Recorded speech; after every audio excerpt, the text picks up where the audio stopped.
Ooh.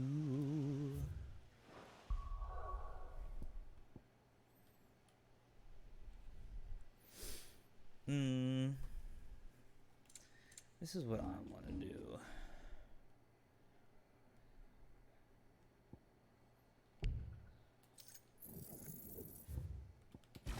Reset that.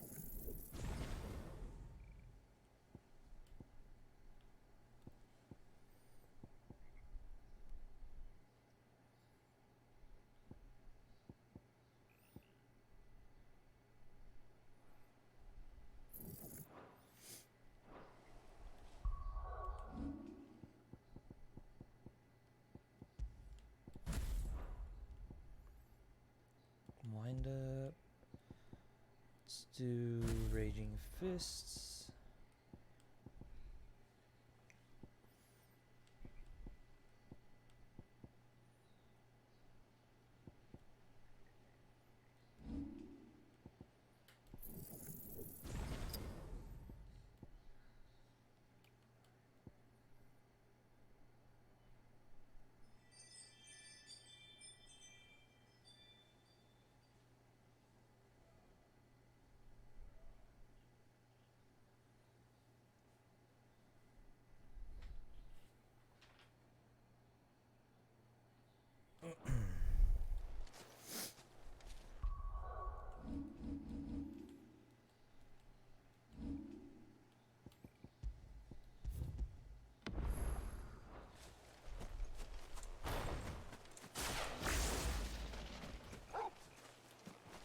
Now for it. There's no turning back.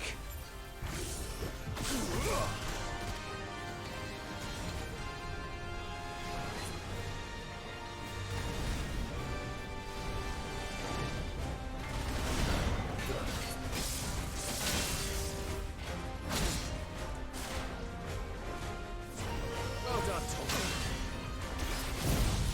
That was a wrong build. Screwing up already, boys.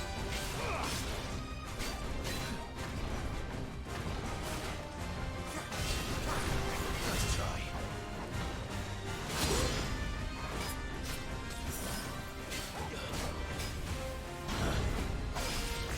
My turn!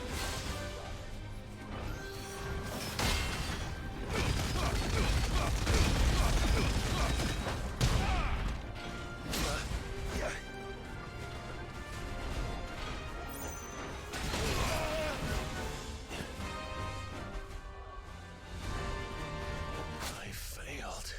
I didn't dodge that. Okay, okay, okay, okay, okay.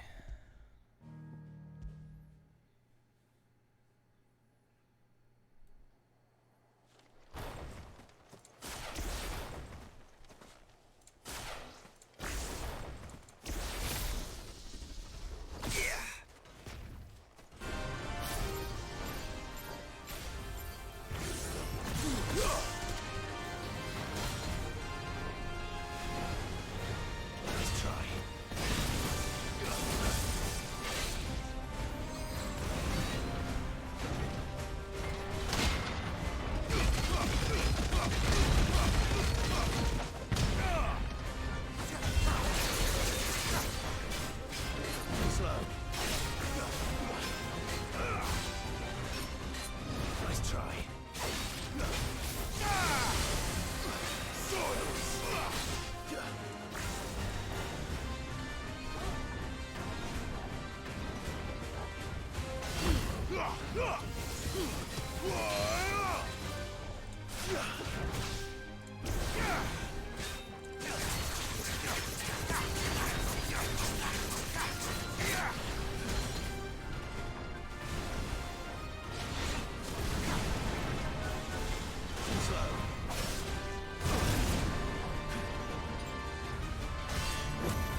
Nice try.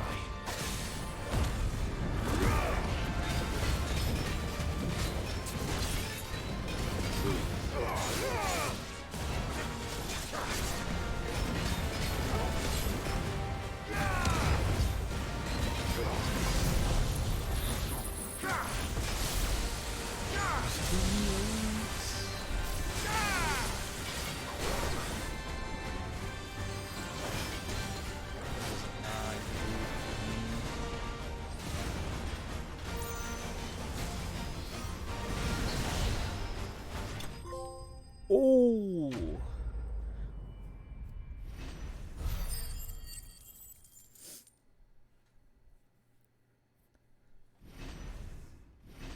It's 2 level ups. Nice. Orichalcum. Cool.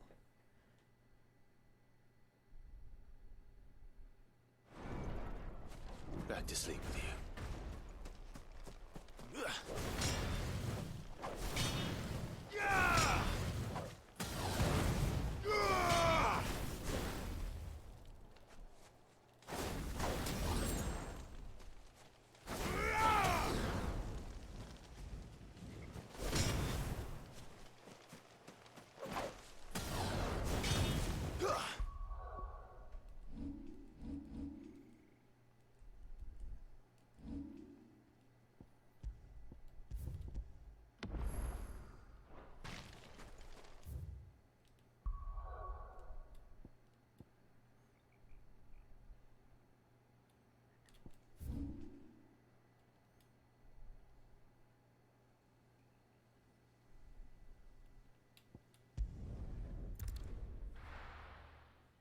Orichalcum.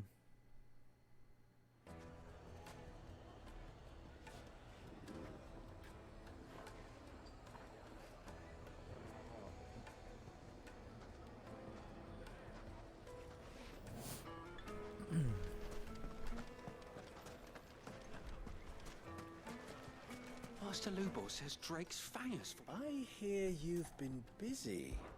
That was your doing, was it not?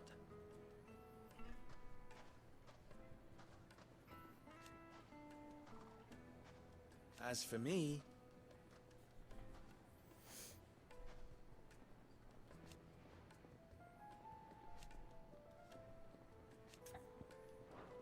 my ears are always open.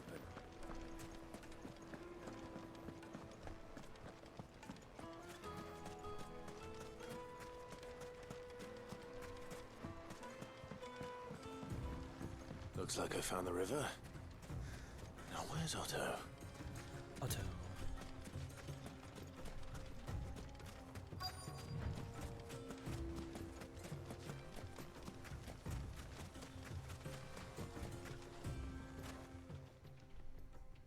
Otto. Sorry I'm late. Ah, Clive. I had a quick scout about, and I reckon this area's our best bet. Seems Blackthorn's the only one who thinks smithing with his Stardust stuff's a good idea. It's just lying here, waiting for any old fool to fill his boots. But unlike any old fool, you thought to bring a wagon. Well spotted. Now get filling.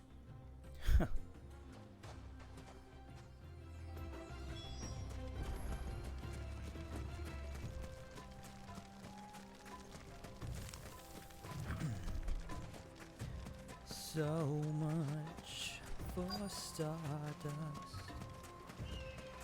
Thought we had it all, thought we had it all, thought we had it all, thought we had it all, So this is Stardust. It just looks like black sand to me. So much for Stardust.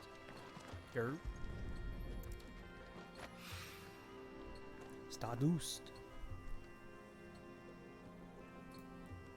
Stardust. Caboose. Caboose on the Stardust.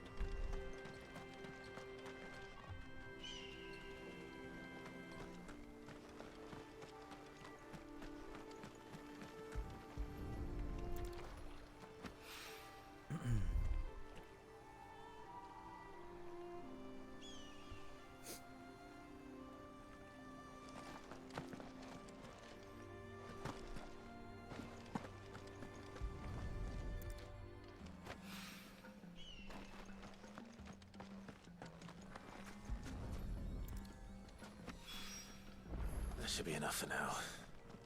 Let's see how Otto's getting on.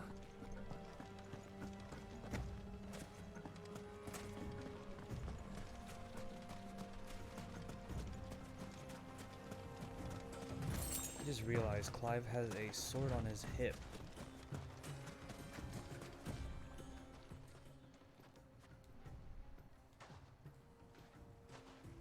How much did you get? Enough. I hope. I hope.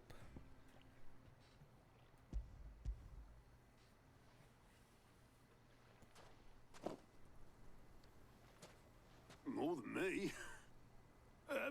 Put it all together and I can't see Blackthorne complaining. Much. Much. Here, Clive. Do you fancy a walk? Going on a date with Otto.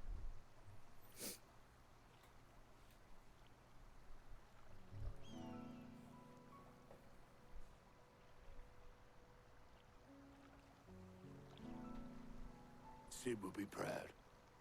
Of what? Of you, you idiot. The way you've carried on what he started. When we first met, I had you down as a spoilt little puppy who enjoyed nothing more than biting the hand that fed you. But 5 years on, you're the one doing the feeding. So thanks for proving me wrong. You weren't wrong. But I changed. Thanks to Sid. And thanks to you. When I suggested taking on his name, you were the first to back me. And if you hadn't, no one else would have. I couldn't have done any of this without you, Otto. Don't give over. You're making me blush. All I did was choose hope over despair. I gave you a chance, yes, but you're the one who took it. You took a rabble of homeless, hopeless outcasts and put them back on their feet. Gave them something worth fighting for. What are we Just like the old Sid did. What's my motivation? What are we fighting for?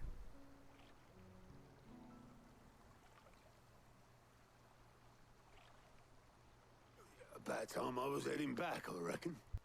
All this scrabbling about in the sand's taken its toll on the old pins.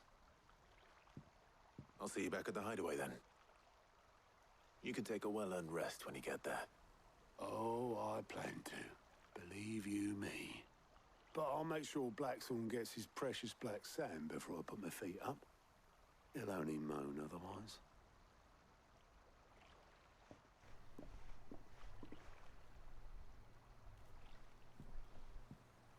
Right. Ready to go home, boy? Mer.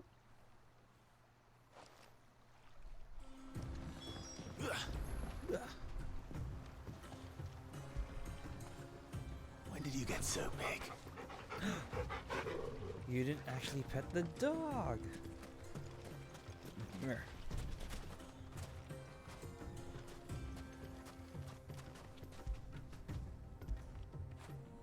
Fetch! That's acceptable. He didn't actually pet the dog. What the fuck?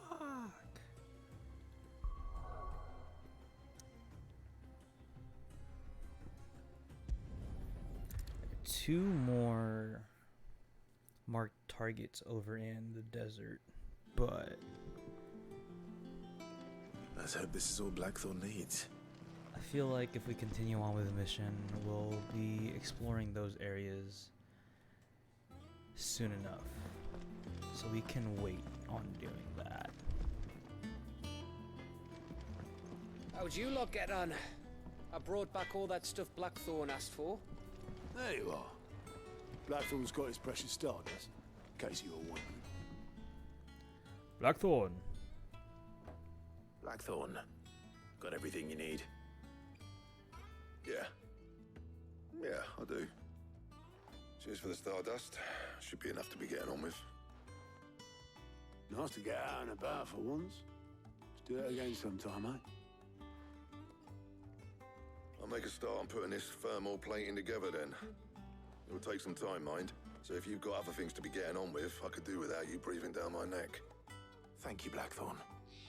I'll let Mid know construction's underway.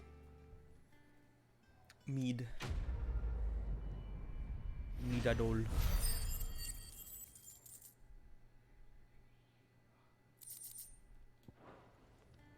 Suppose we'd better be getting back to work too. Give us a shout if you need anything.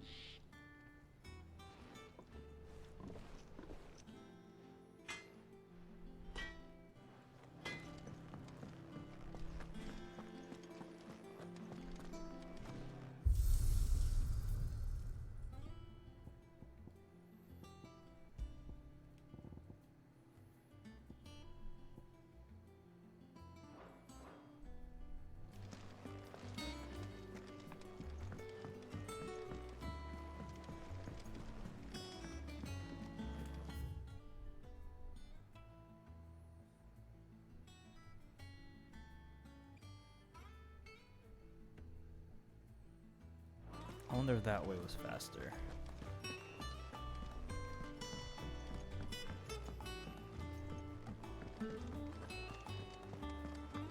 Coupon.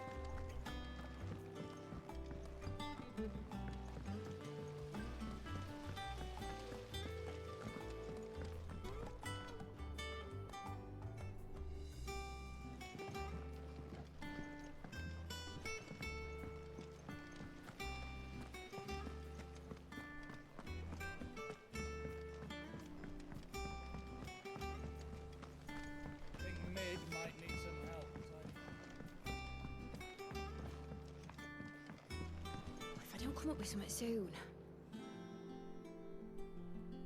You'll be pleased to hear that Blackthorn's started work on the plating. Excellent. 1 down, 2 to go. So, what's next? The helm, of course. For this, we'll be repurposing fallen scrap. Salvage from the ruins? I thought that material was all but impossible to work. Ah, but we don't have to. I'm sorry. Just so happens there's one particular ruin that's broken into exactly the right shape and size pieces for what we need. How convenient. What's the name back there? I'll give you all the details. What's her name? Right.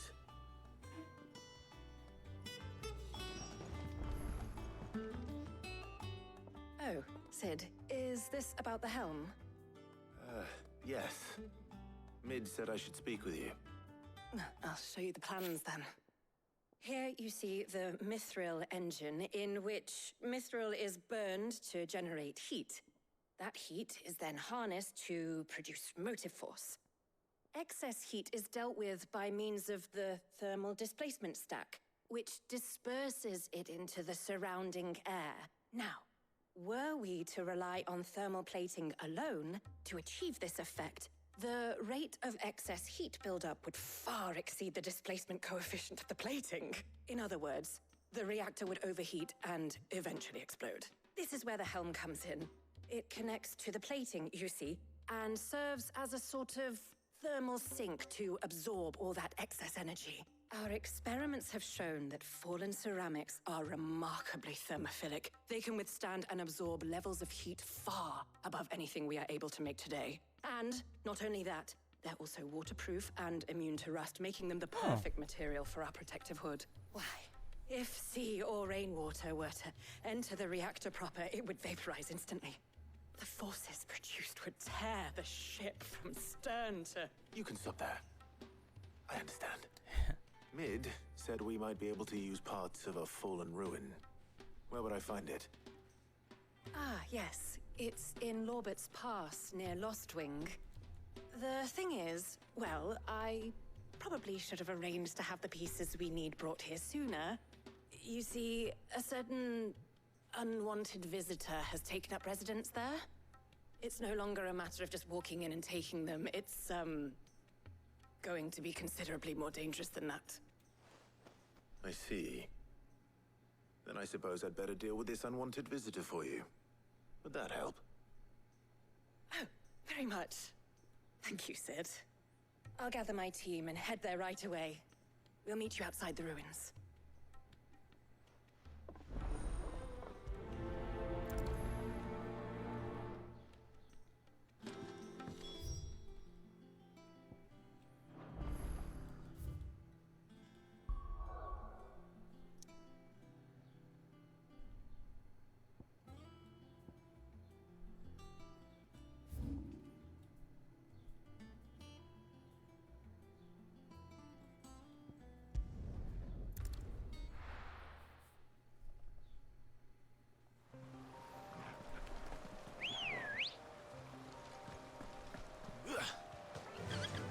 Fly, Ambrosia.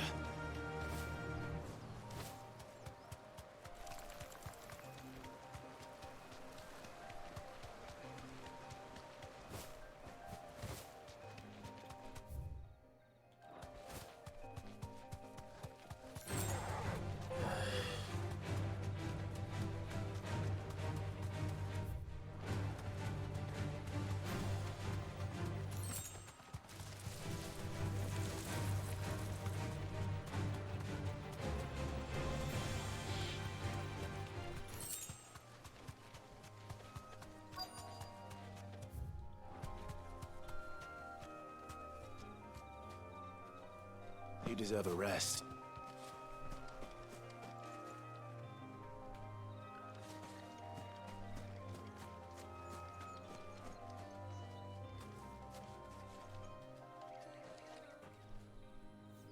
Oh, there you are, Sid. Thanks so much for coming.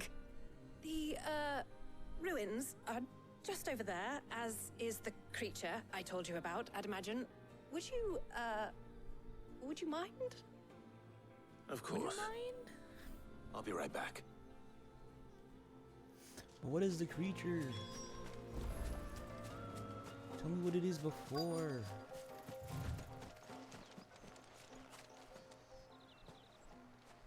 There's a treasure chest there.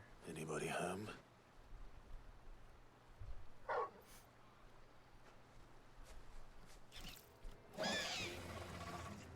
This must be our unwanted visitor.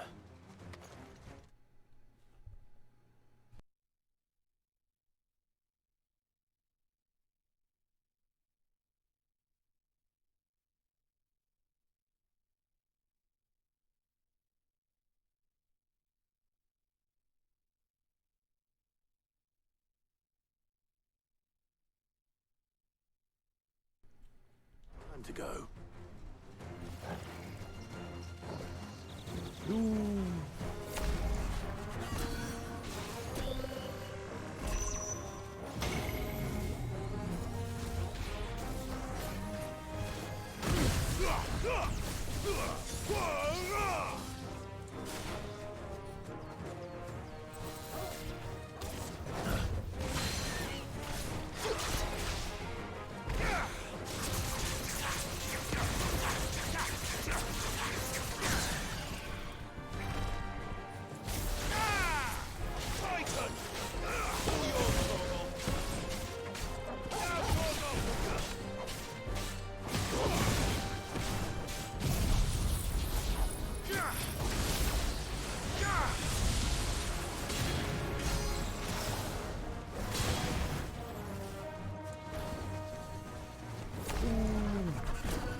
things I do for you, Mid. Sid! Oh, thank goodness you're safe. You shouldn't have any trouble now. Indeed. Well, don't let us keep you. We'll, see that everything is transported safely back to the hideaway. All right. I'll let Mid know you're on your way.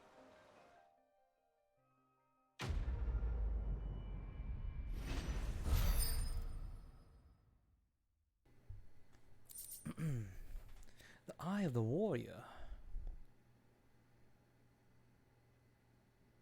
Interesting.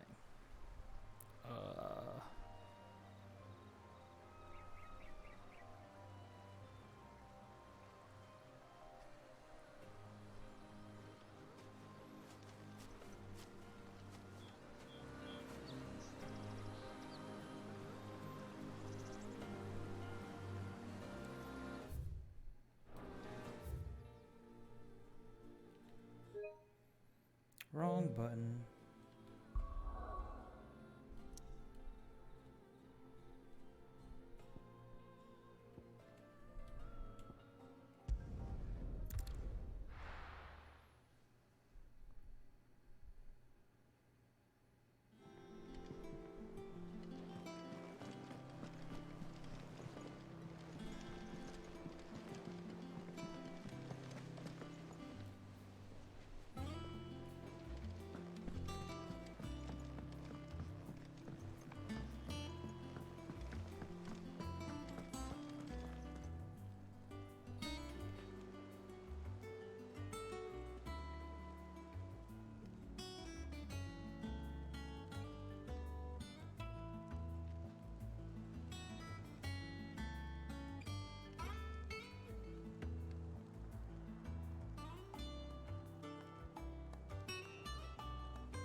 Might need some help.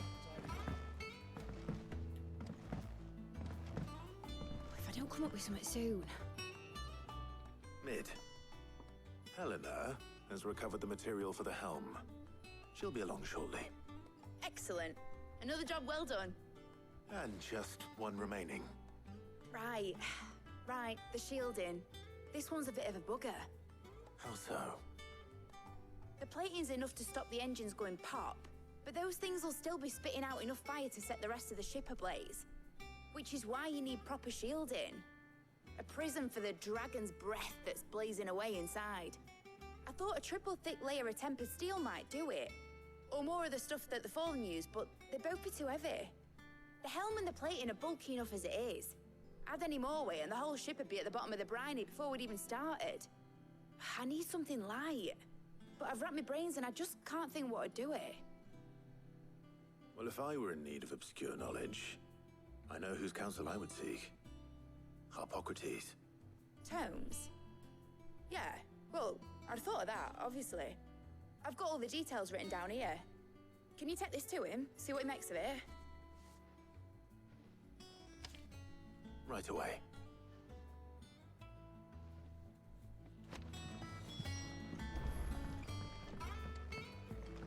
Hippocrates, Hippocrates, Hippocrates. Editor should have started reading books that don't have any pictures in. It hasn't been.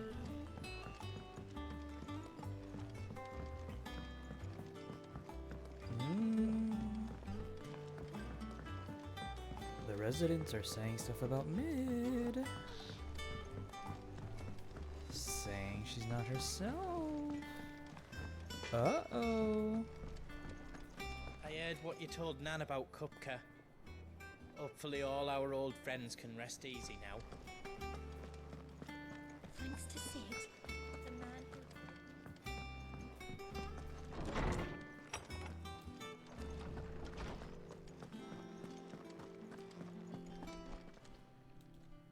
Hippocrates, do you have a moment?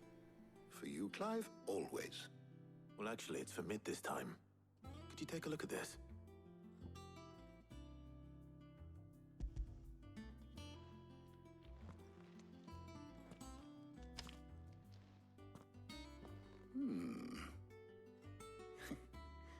Shielding for a mithril engine. Whatever will that girl think of next? And what are these notes around the edges? She has some specific requirements for the materials. The shielding needs to be able to resist extreme heat on the inside, and yet remain cool enough on the outside not to set the ship alight, while also being light enough not to sink it. As you can imagine, she's struggling to find anything that meets her needs. I see. I wondered if you might know of a solution, or if you might be able to search the records for one. Perhaps it is not a different material she requires, but a different approach. What do you mean? Consider the lake we have made our home. Its blighted waters eat away far more quickly than fresh water or even brine, at timber and steel alike. And yet, we have made a home here from those very materials nonetheless. We have. But Bardolph must varnish every board twice over to keep it from rotting. And Obelisk complains that without a constant supply of... pitch. I see.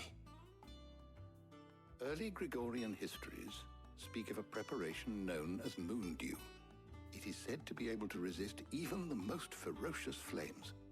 Before the dragoons tamed the worms and wyverns of the realm, nobles would daub their castle walls with it in order to guard against dragonfire. So if we could recreate it... It might be applied to some material or other in order to provide the protection Mid requires. As to how best to apply it and to what material, perhaps Bardolph and Obelisk might be of assistance. I shall speak to them and see what wisdom they might have to offer. If you would be so kind as to procure the necessary ingredients, I shall discuss the specifics of how it might be most effectively put to use with our two friends. The knowledge of the past may yet prove useful to we of the modern era. Thank you, Hippocrates. And since you're asking others to help you, perhaps I should too.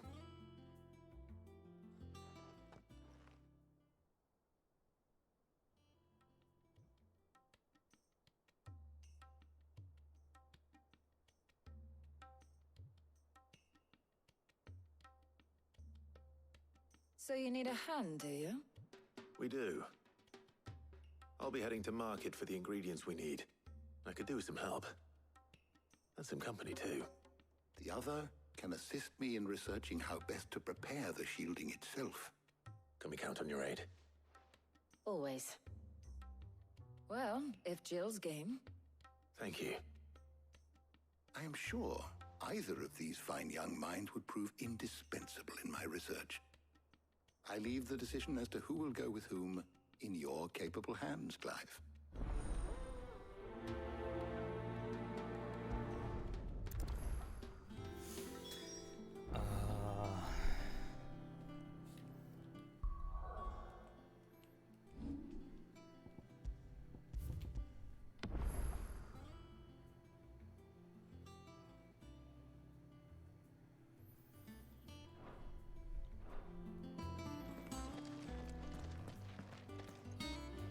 Shielding that guards against even the most ferocious flames. I could have done with some of that on Drustinus. I doubt I would have survived that place with or without it. A trip to Northreach, though, I think either of us could handle.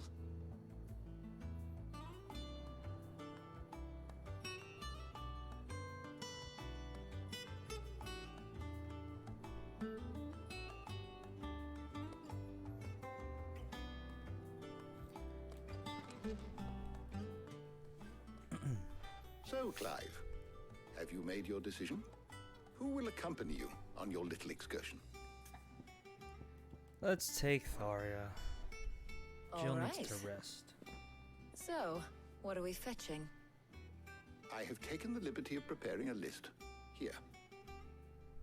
Garlic? Conch shells? Are you sure this is the right list? Looks like the ingredients for someone's supper. Though these items may seem mundane, they have potent effects that are rarely exploited, effects for which they were once highly prized. So much so, in fact, that they were harvested almost to extinction, hence moon dews having fallen from favor. Now, of course, they can be obtained with ease. You should be able to find everything you need at the market in Northreach. Well, isn't that convenient? I was hoping to be able to make a trip over that way sometime soon. Need to speak to an old acquaintance. I'll meet you there. All right. Stay safe. I'll see you later, Clive. Good luck with your research. Need to rest. Hippocrates and I'll look after things here. You head over to Northreach.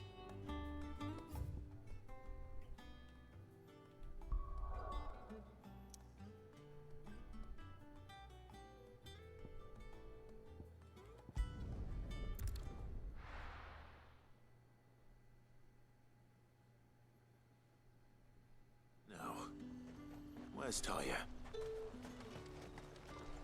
And what can I do for you? The enhancer.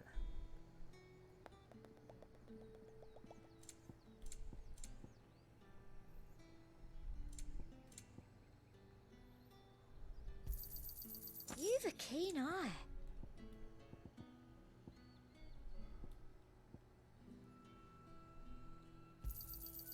An excellent choice. Yeah, nice and chilled.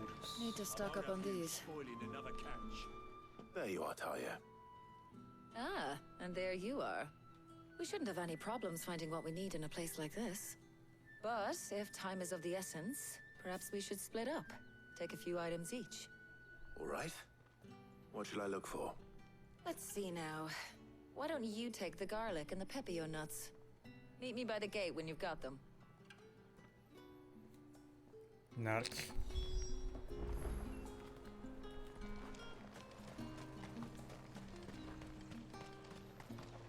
Lie, sell, or be gone. And There's talk. How the hell is anyone supposed to afford that price?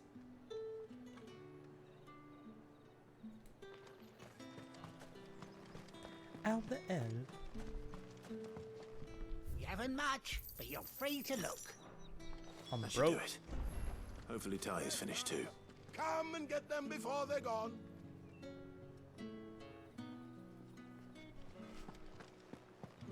Up!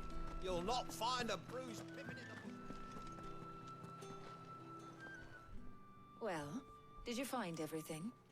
I did. Here.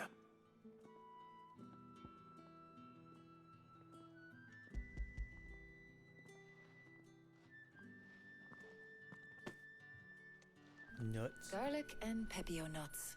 Job done. We should get this back to Tomes then. He'll be waiting.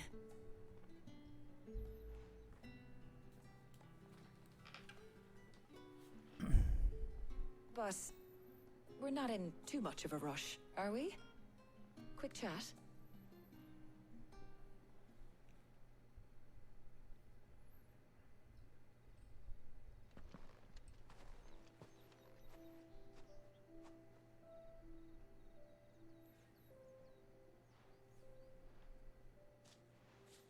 Do you know, I think this is the very first time we've been out on an errand together.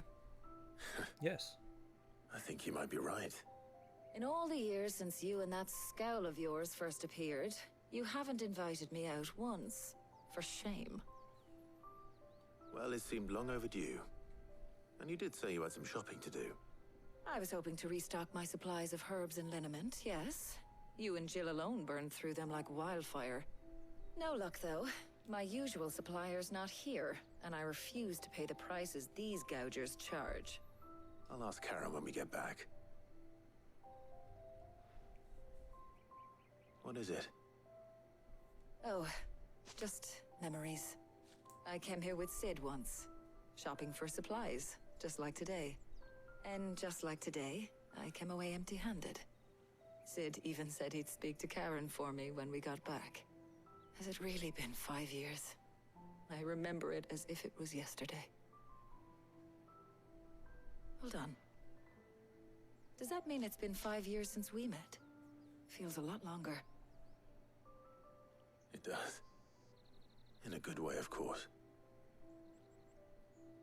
Thank you, Tyre. For what? For everything. I just want you to know that all you've done for us, all you still do, it's appreciated. Do you think I'd stick around if I thought it wasn't? But in the spirit of sharing and caring, you're appreciated too, by all of us.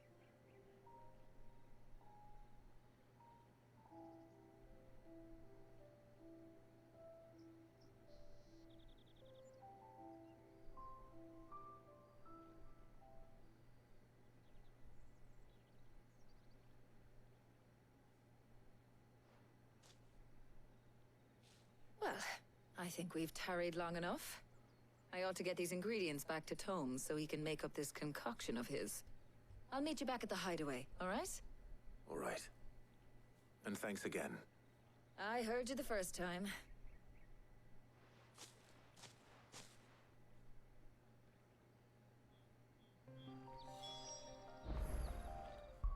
Boop.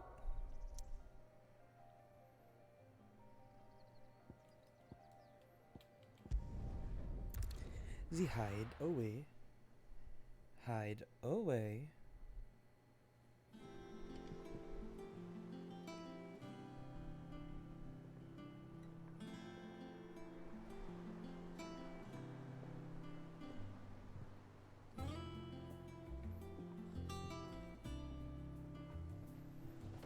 I wonder how Hippocrates is getting on with the moon dew.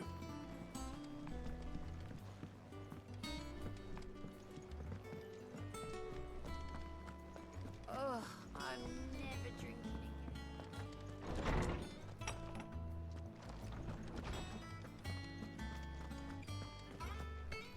Welcome home. You had a successful trip. Ah, better late than never. We're ready to begin whenever you are. How's work on the shielding progressing, Hippocrates? Well, very well indeed. And thanks in no small part to your kind assistance. I was just explaining to Tarja how we might best go about preparing the moon dew. And now that we have all the ingredients, we may begin. You can count on me. I've mixed more than a few mysterious concoctions in my time. I'm sure you have. What about the shielding itself? Work is underway, under the watchful eyes of Bardolph and Obolus. Apparently, it'll be ready soon. Thank you. All of you. Right then. Jill, would you join me in the infirmary? Many hands make light work and all that. Of course.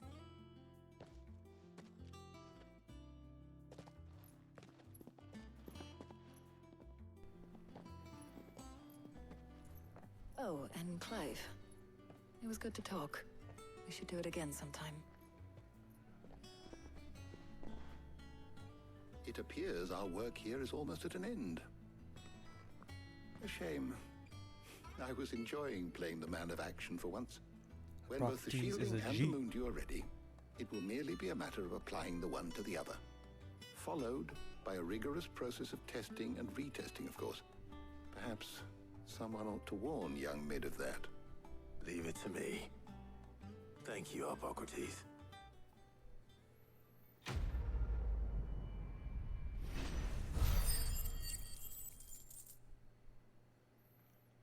620 renown.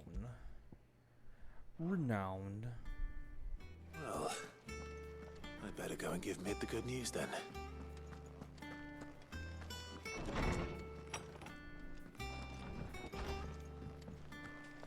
The nose to sit. The man who...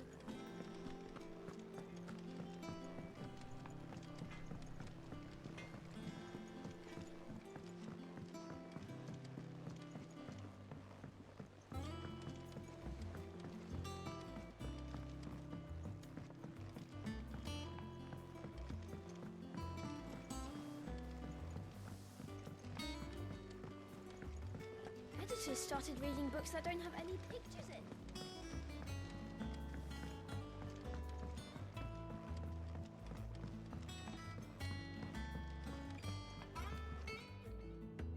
Sorry to keep you waiting, Mid. But you'll be pleased to know that work on the shielding is underway. You found something for it? In a manner of speaking, Hippocrates knew of a substance that's highly resistant to heat. A coating that should provide the protection you need. He's supervising the construction and testing of the shielding as we speak. Brilliant! I knew you wouldn't let me down. Don't thank me. I'm just the errand boy. Right then, better start working out how to bolt all these bits together. To the Black Hammer!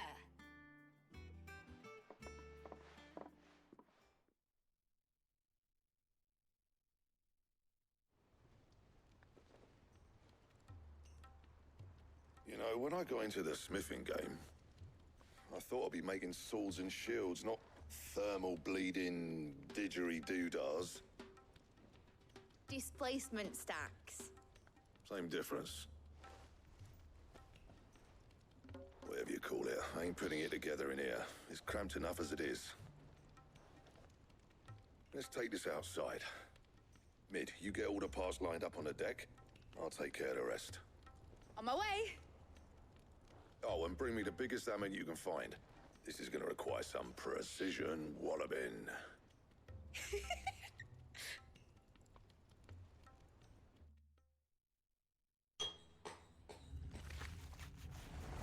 Precision walloping.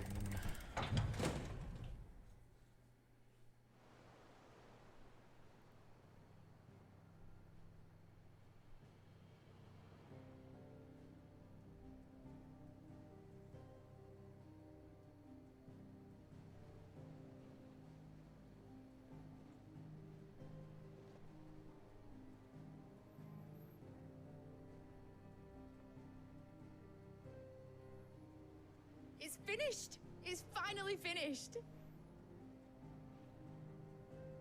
Thank fuck for that. I'll be feeling my hammer arm for weeks.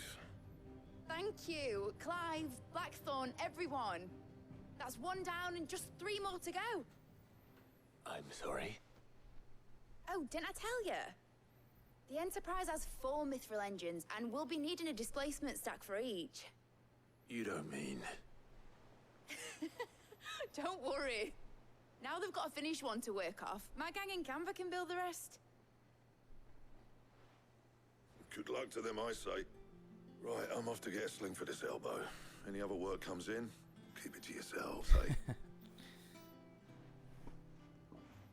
Old man tired.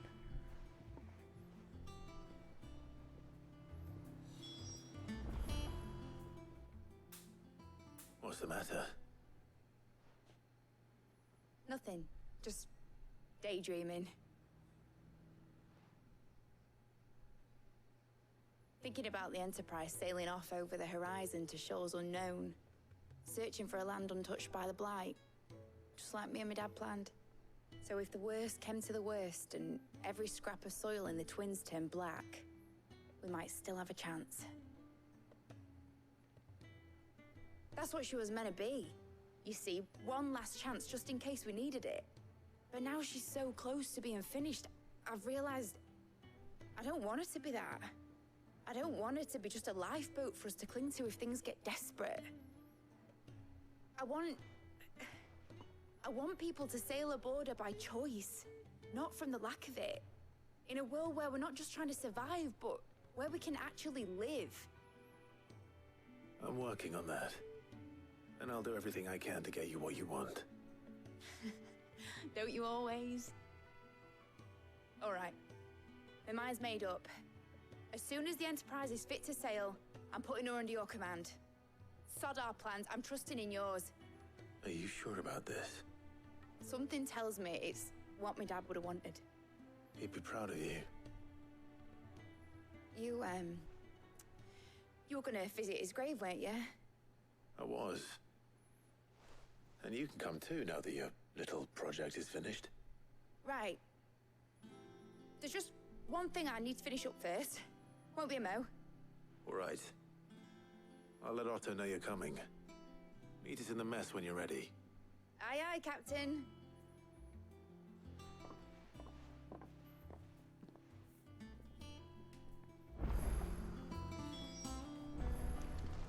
Mid told me she was building a ship.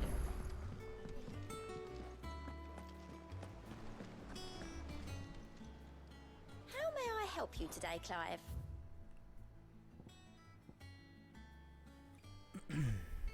To meteorite.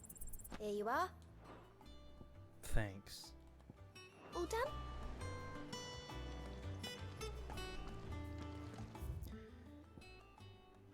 Who the fuck? Who the fuck?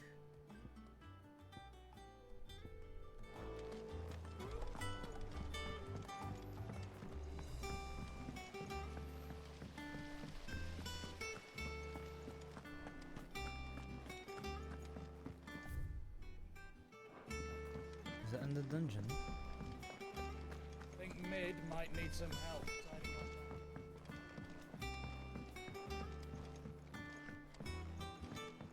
Well, here. Owain. Sid, reckon you might be just the man to help me out of a bit of bother, if you've a mind to. Let's hear it. Well, it's about this alembic the chief's got me making. Lovely bit of kit it is. Bunging a solution you want splitting, and it will separate it out, just like that. Problem is, it won't always get rid of all the impurities. And with some of the stuff we need it for, that ain't good enough. Which is why I've been looking for something to filter the liquid we'll be cooking off. And that's where I was hoping you could help me out. I imagine Ty could get some use out of this alembic too. Distilling medicines and the like. All right. Why not? Proper job! So what exactly do you need for this filter? Nothing but bomb ash'll do, says the chief.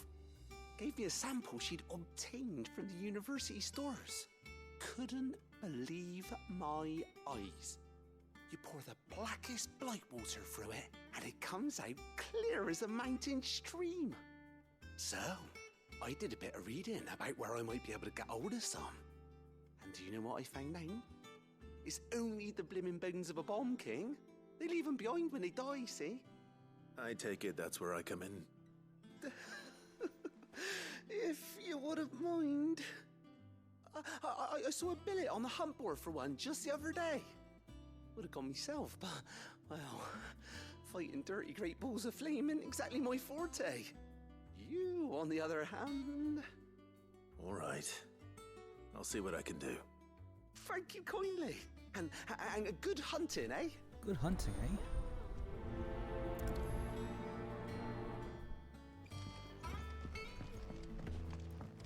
The Bomb King.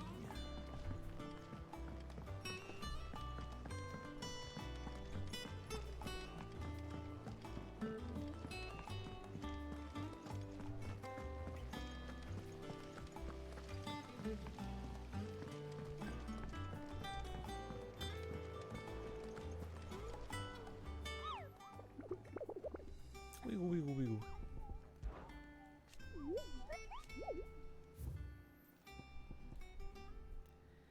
The Croc, Sambrek.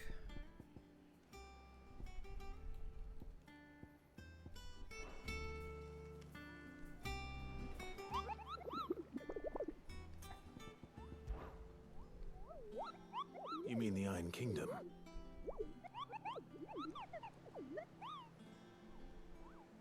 The Quench.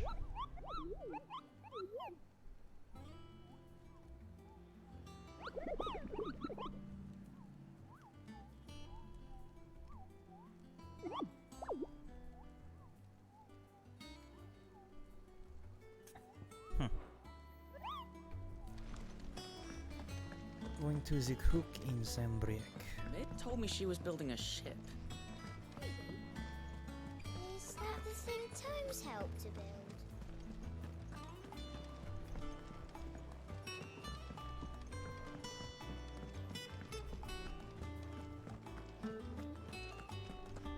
He cracked the crystal too.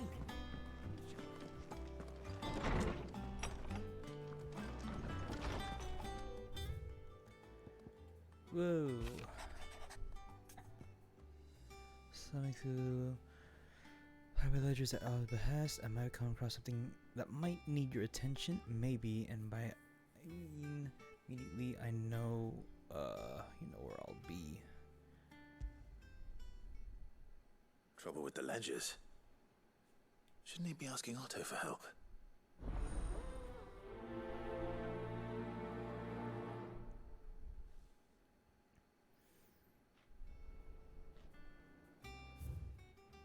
Bad feeling, Charon. Something ain't right with that hound of yours? When it pleases your lordship, come pay me a visit at the toll. What's wrong with Torgal? What could be wrong with Torgal? He seemed well enough when I last saw him.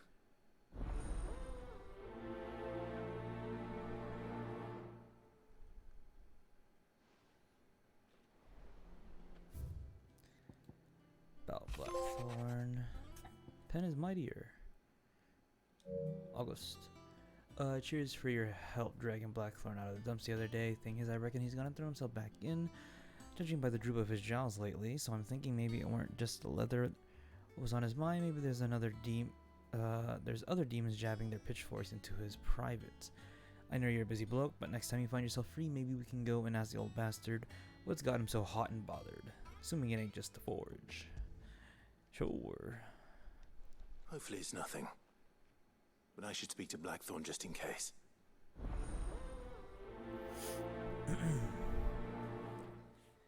This is truly the side quest era of the game.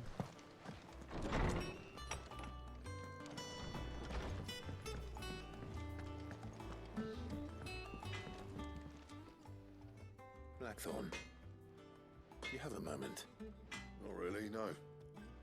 This won't take long. I just wanted to ask how you're getting on. August was worried about you, and you might still be doubting your craft, even after learning the trick of that cuirass. Is there something else weighing on your mind? Perhaps sharing your thoughts might help.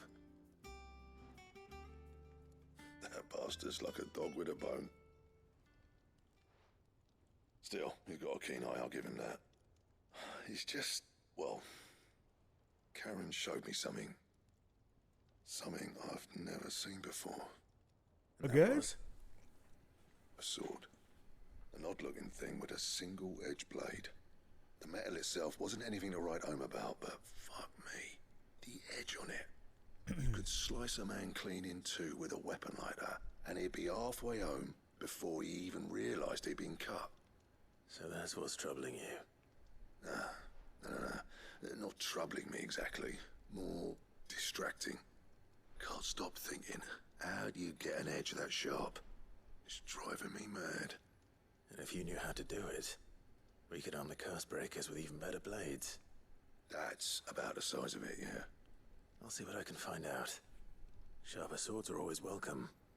And we can't have our master blacksmith being distracted. You're a soft touch, you know that. But I can't say I'm not grateful for it. Good luck, eh? Thank you. Let's see what Karen knows about this sword.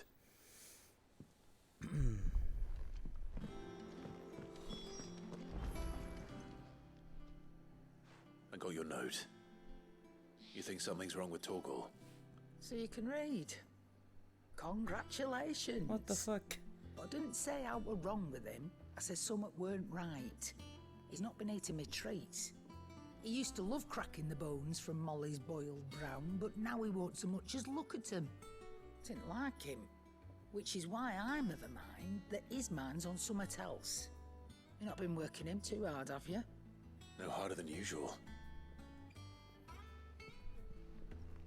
Is that it, boy? Do you need a rest? What was it you said he was? A frost wolf? That's what the lawsman seems to think. Then maybe this all has something to do with whatever it is that's woken inside him. I suppose things have been different since Rosalith. Perhaps Hippocrates knows something. Instead of everything, you mean? Perhaps.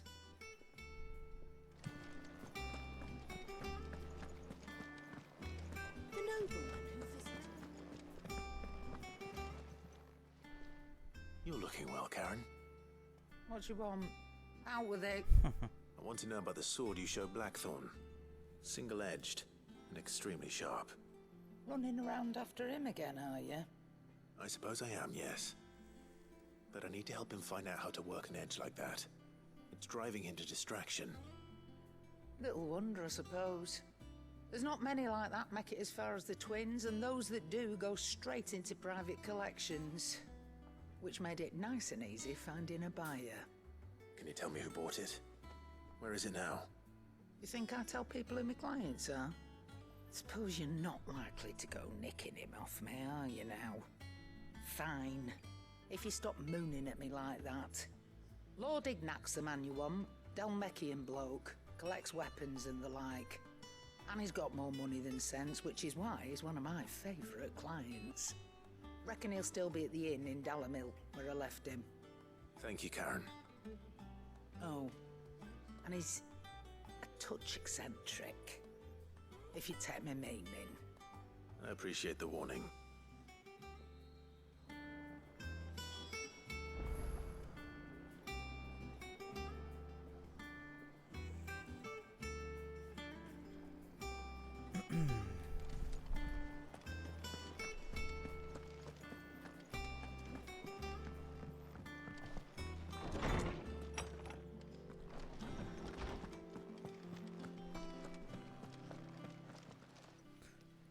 Lawsman, I need to ask you about Torgal.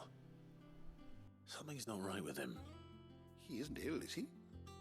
I don't think so. But according to Lady Karen, he seems to have lost his appetite, which is certainly a new development. She says he's hardly been touching his bones of late, and she believes it may have something to do with what happened at Rosalith Castle. I rather think she might be right, though not about his appetite. All canids are instinctively inclined to crack open bones for the rich marrow that resides within, and I see no reason why a frostwolf should be any different. Accordingly, I suspect it is not a lack of appetite that afflicts Torgal, but a surfeit of it. If we assume that his newfound magics require additional nourishment to sustain, it may well be that the bones Lady Karen is accustomed to providing are no longer sufficient. Frostwolves, after all, habitually prey upon far larger animals, whose bones may yield altogether different nutrients. As to where one might find a suitable substitute, some antelopes that graze the meadows of eastern Rosaria have been known to grow to a size more than double that of their lesser cousins. I don't recall ever seeing any that large. And little wonder. The oldest and largest such creatures rarely leave the safety of the highlands for fear of predators. The last elder antelope sighting I recall hearing about took place near Cressida, and that was long before the village was abandoned. Even so, it seems like a good place to start. Good hunting, Clive. Back to Cressida, huh? Home. And we must speak with Otto. No, out.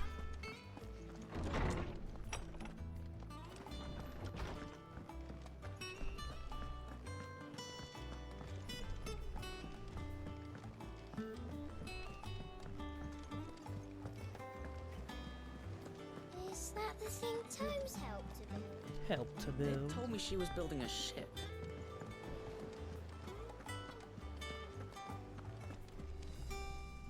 Clive, did you get my letter?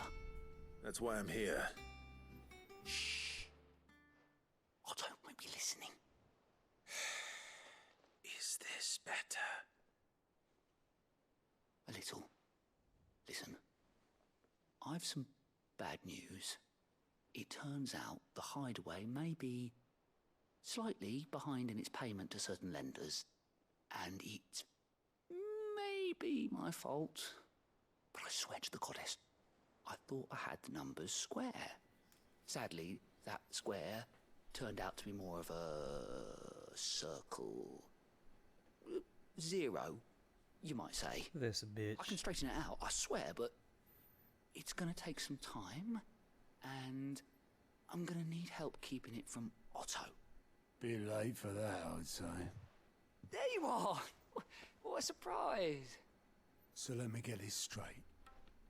You forget to pay our lenders what they're due, and instead of coming straight to me, you get Clive to come to you. And I hope he'll dig you out of the hole you've dug for yourself. Clive, the man in charge of the place you've been cheerfully trying to bankrupt. And you thought this was a cunning plan. Why? Well, who needs paying? Oh, just Martha. And the dame. And, well, Lady Karen. But only 500 talents. We owe 3 of our most trusted friends 5 million gil. Each. 5 million each. What the They've lent us the fuck? bulk of the money we used to rebuild the hideaway, you see? And, well, I must have made some sort of oversight. Those ledgers were my responsibility, and it was my decision to entrust them to you. This is my fault. Do we have that much to hand? I can always ask my uncle. No, we don't. And no, you won't. We've lightened Lord Rosfield's purse enough. After the king's ransom we had off him, he deserves better than to see our begging bowl. Besides, we'll need to learn to stand on our own if we're gonna make this work. All right. But that doesn't mean you have to shoulder the burden yourself.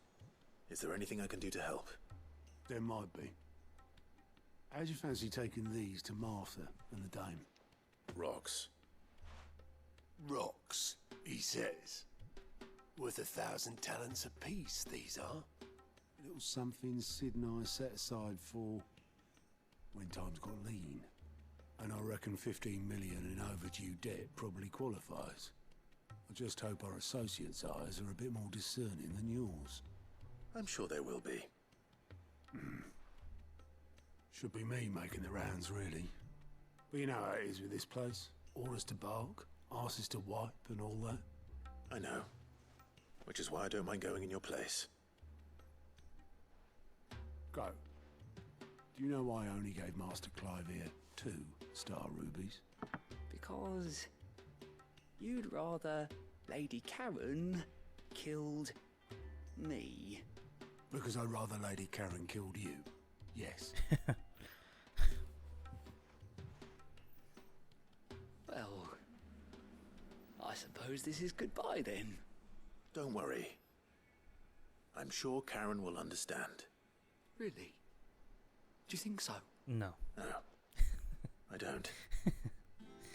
It's fucking funny.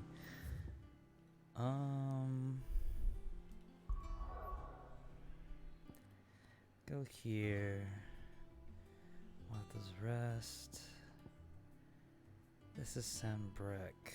What do we need to do at Sambrek?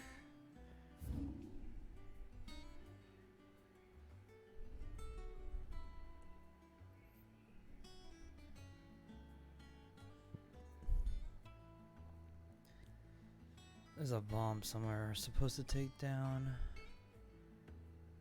Don't remember where though. The Veil.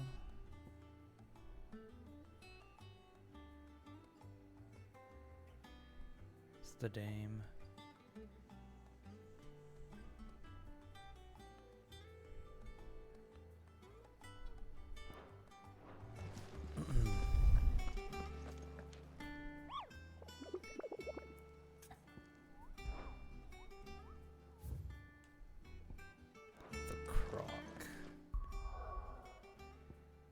The Croc. Where is the Croc? What is the Croc? Sambrak, right? Cutter's Gate. Fencer's Gate. And West Watch. Baywatch. Royal Meadows, more. What the fuck? Where is the Croc?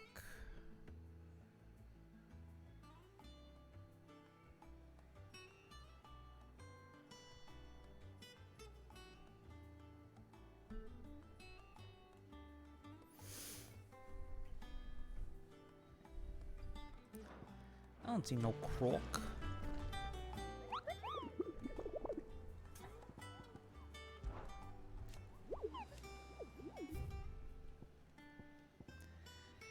Harrisburger, aiming for Imperial Chase, took a wrong turn by a nearby wood, within which she discovered a ruins of a fallen airship, and within them a beast akin to a ball of fire. Soldiers later divide. Wrong turn into a nearby wood. Fallen airship. Fallen airship.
Say the hand of Eaptis.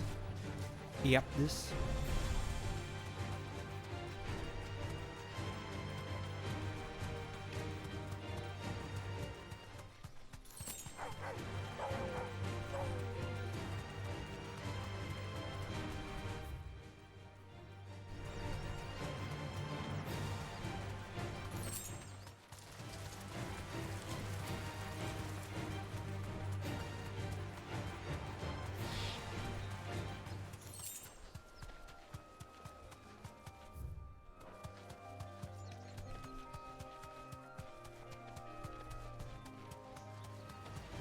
No holding back.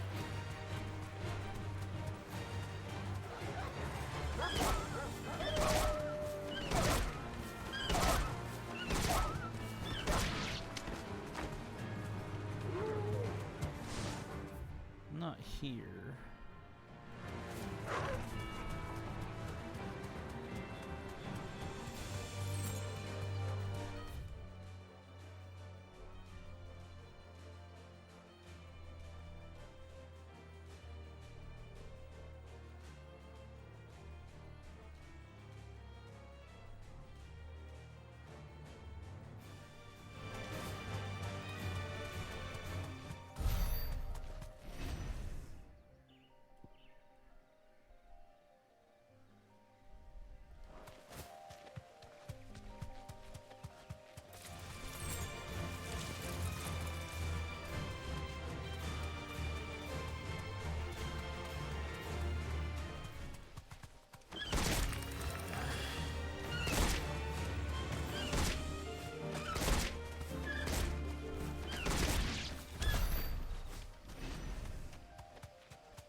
Keep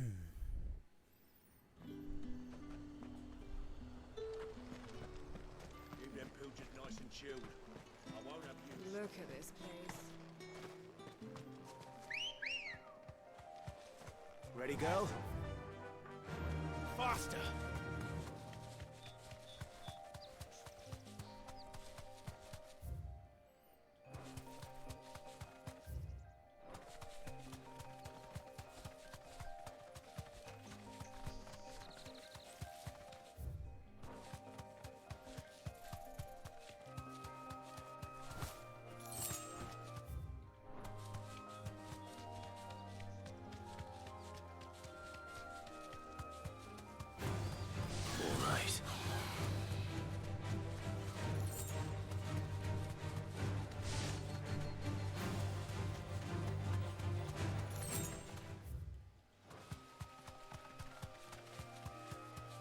Nothing here.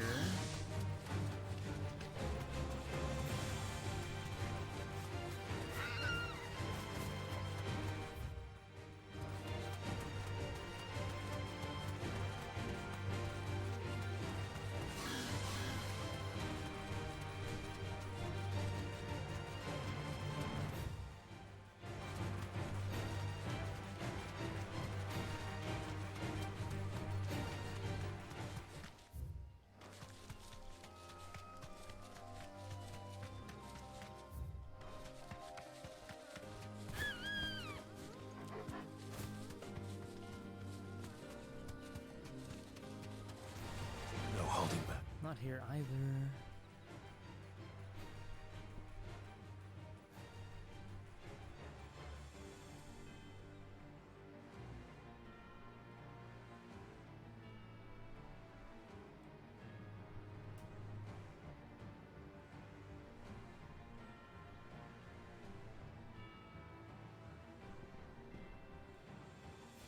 Where can this fucker be?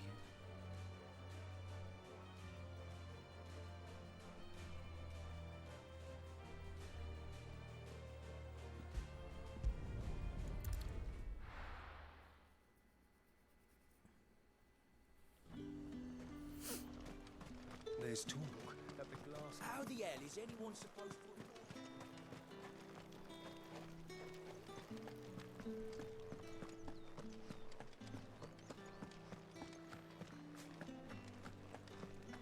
Did you hear? The gates to heaven. I want to see you again.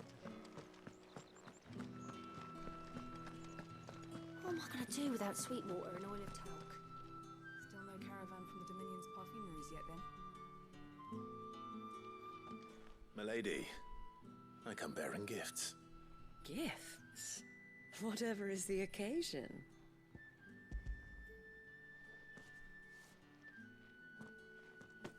Oh my. Clive, you really have outdone yourself. Otto asked me to give it to you. To settle the Hideaway's debt with the Veil. And to compensate you for the time it took us to do so. You disappoint me, Clive. I thought you might finally be warming to me.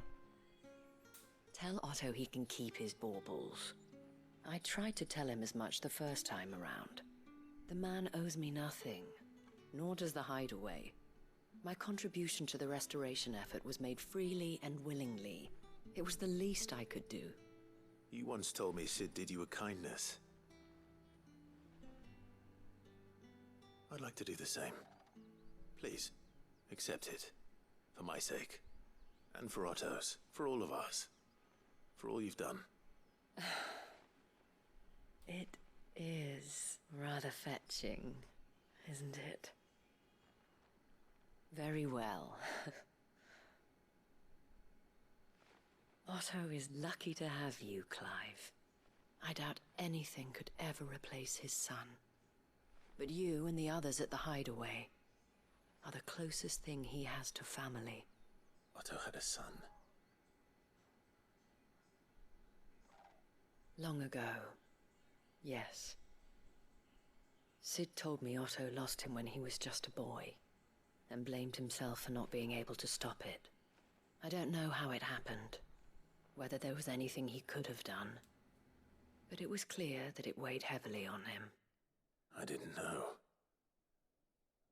How could you have? I doubt anyone did.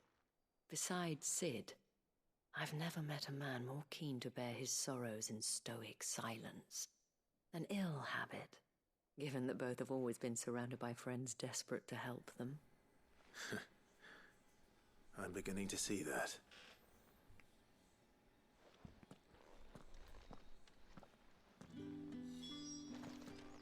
Torgal? Give my regards to Otto, and tell him I do so miss his visits. Hey.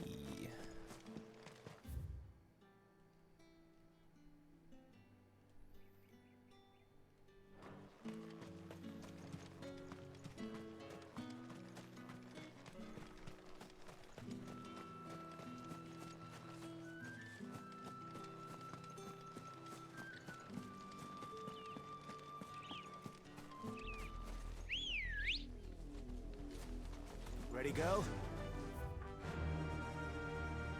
Yeah!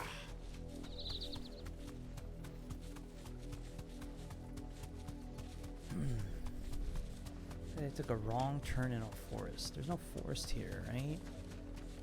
There's no way it's gonna end up here.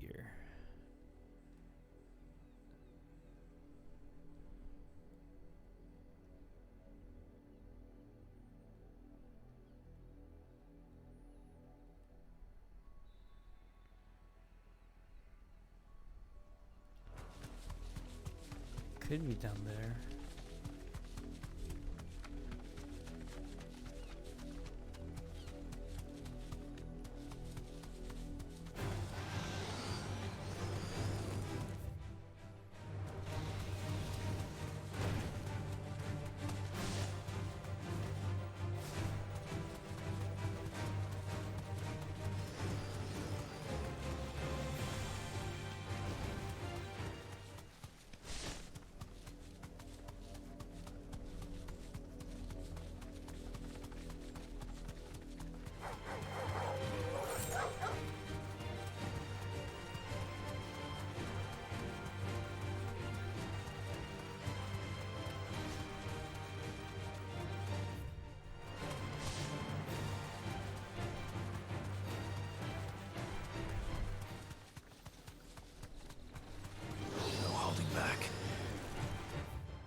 Let's go.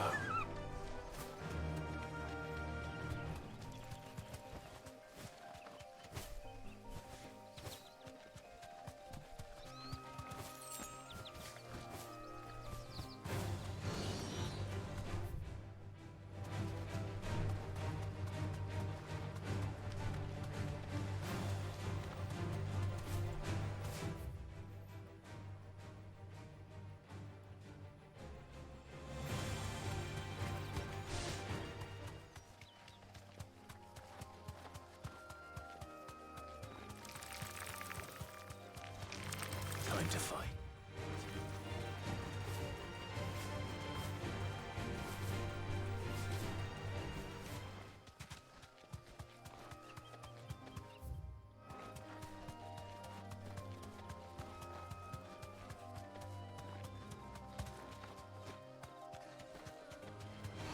All right.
Good girl.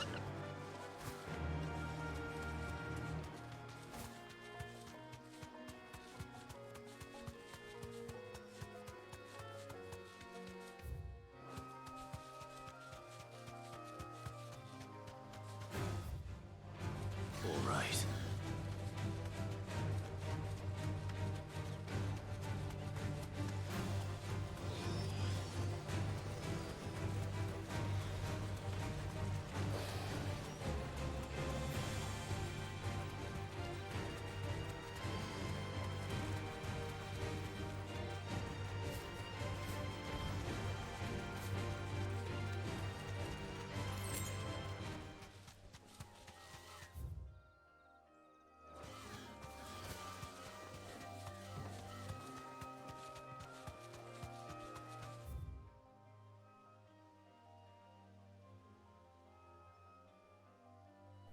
In an area I've not thoroughly been through.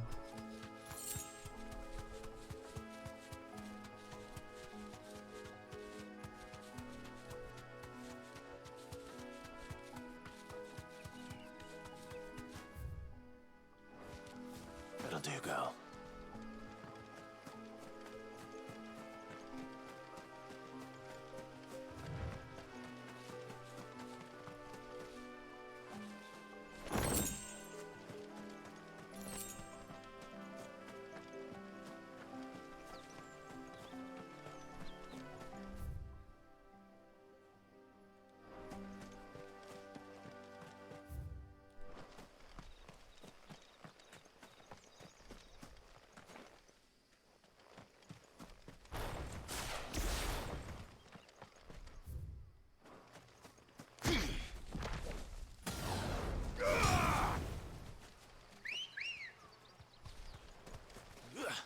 Let's go.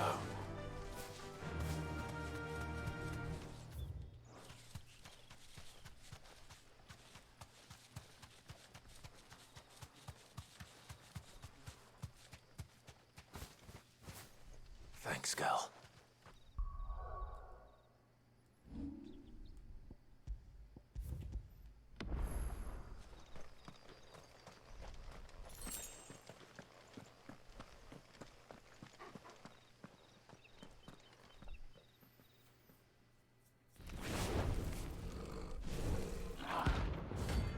The Bomb King. Look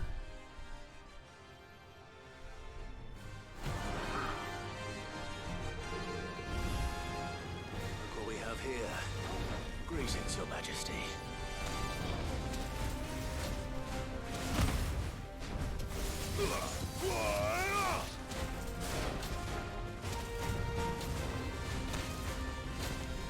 Nice try.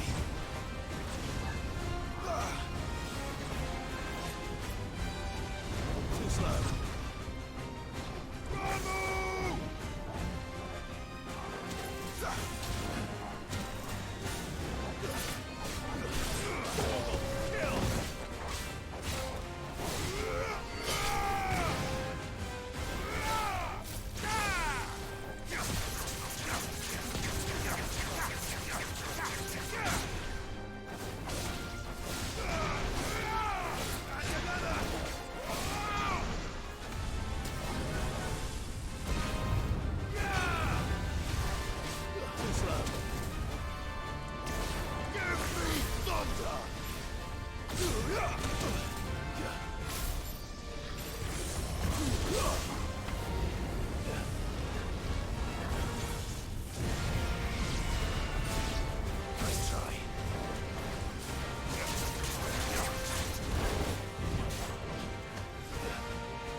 bomb member.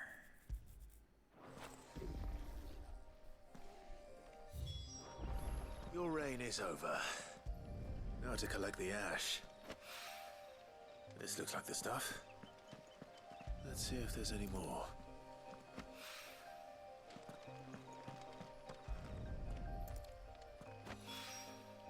That should do it. If a wine needs more than this, he can fetch it himself.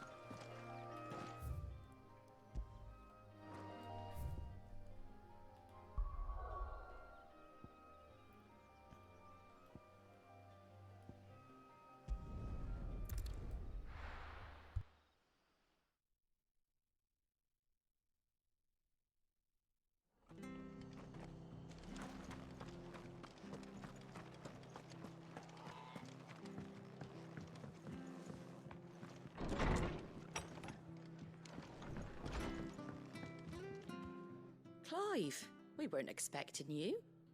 I wasn't expecting to be here, but it seems we still owe you a considerable amount of coin for your help with our rebuilding efforts. And though I doubt it's what you were expecting, we were hoping you'd take this as payment.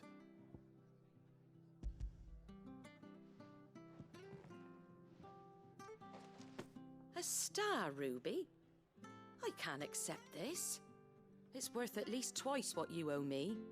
More if you can find yourself the right buyer. Think of the difference as interest. Interest?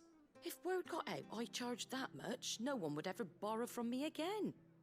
Anyway, why are you the one here asking me about this? I'd have expected Otto. Bit much sending the Lord Marquis out to settle your debts, isn't it? The old goat working himself to death again? Something like that.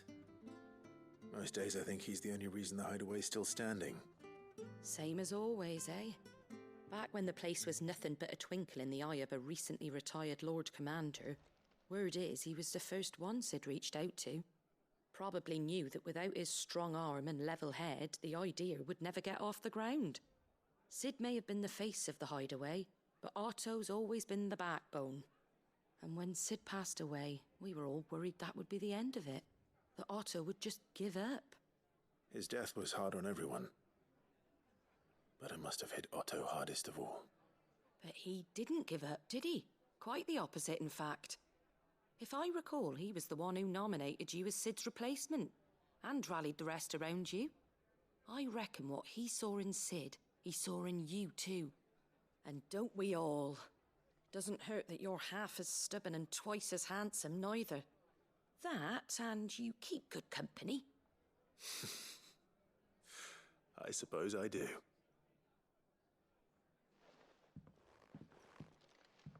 Goat will want to know the stones were delivered, if he's still with us.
How about travel even further?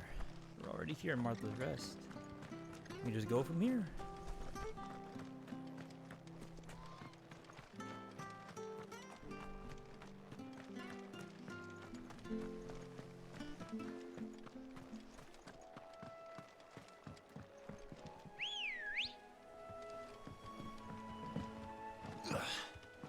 Come on.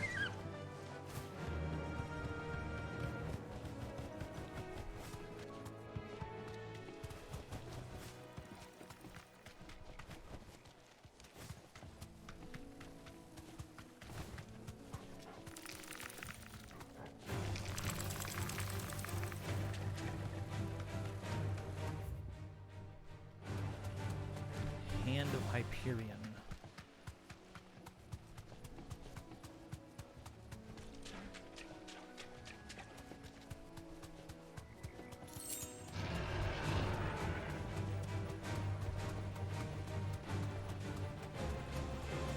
But it's certainly quiet. If I were a giant antelope, it would seem like just the place.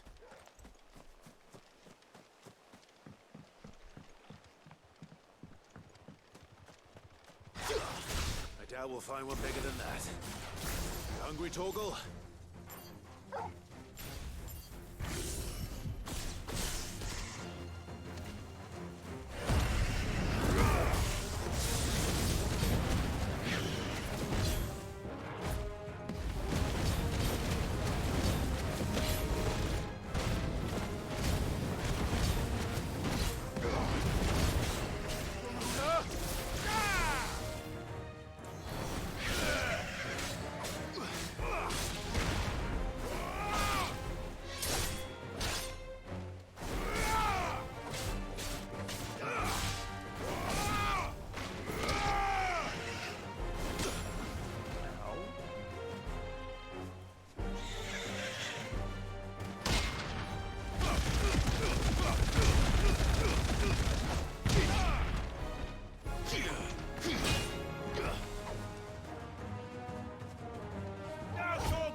Now,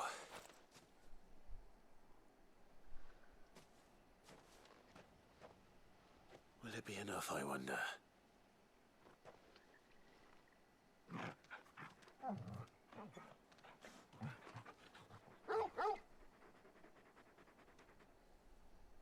I say that answers my question. Which means we owe the lawsman our thanks. You're just a big puppy, aren't you? A very big puppy. You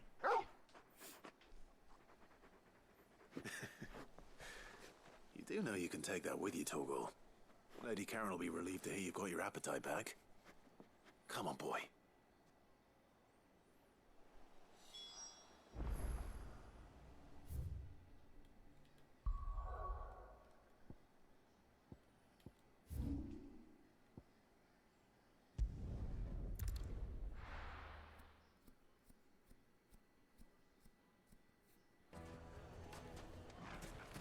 People take notice of wealthy men. Shouldn't be too hard to track down Karen's collector. Back again, are you? Any more trouble and you'll be barred for life, however deep your friends' pockets might be. Well,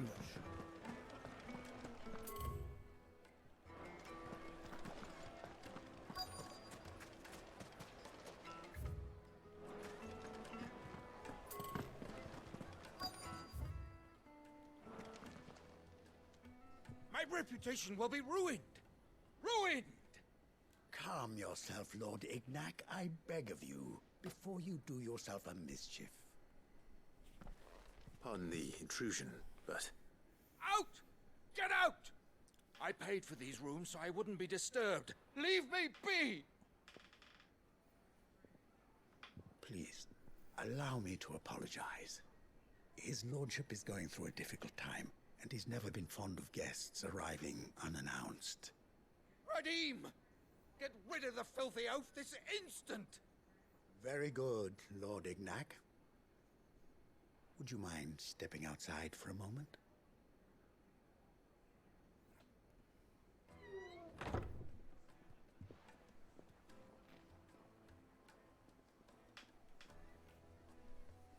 I'm sorry if I've caused you any trouble. That? Oh, no.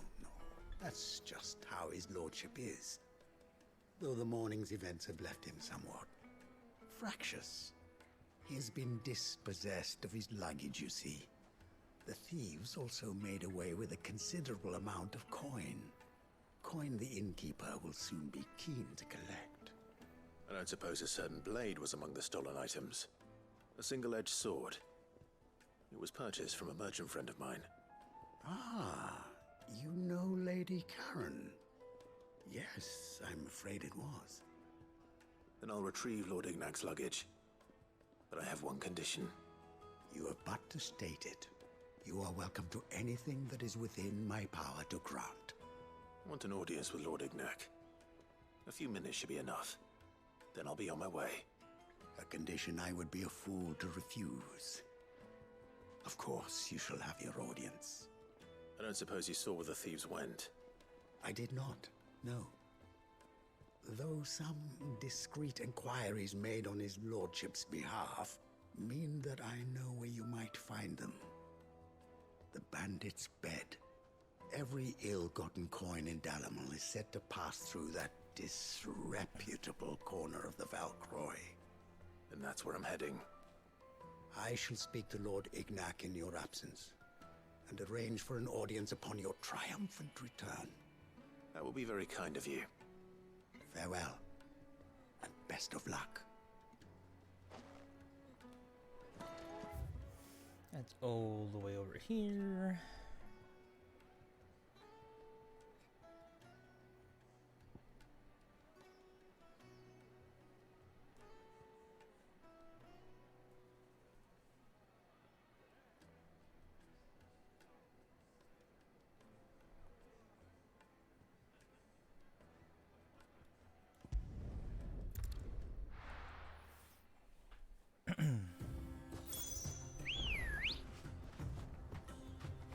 Good girl. Fly, Ambrosia.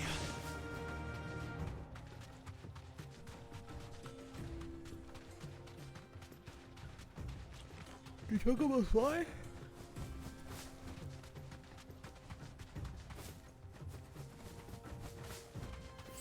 I think it's a bit late to ask that question. Do chocobos fly?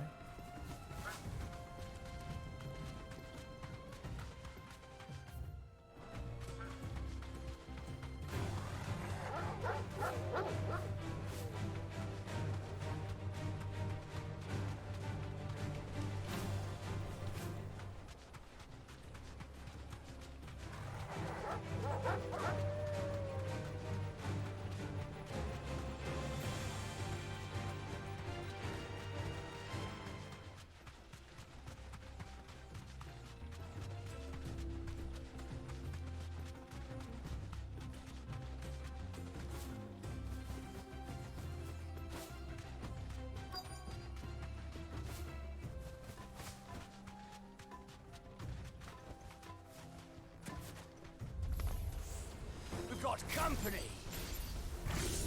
Come on, lads, let's tear the bastard's head off!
This must be Ignac's luggage.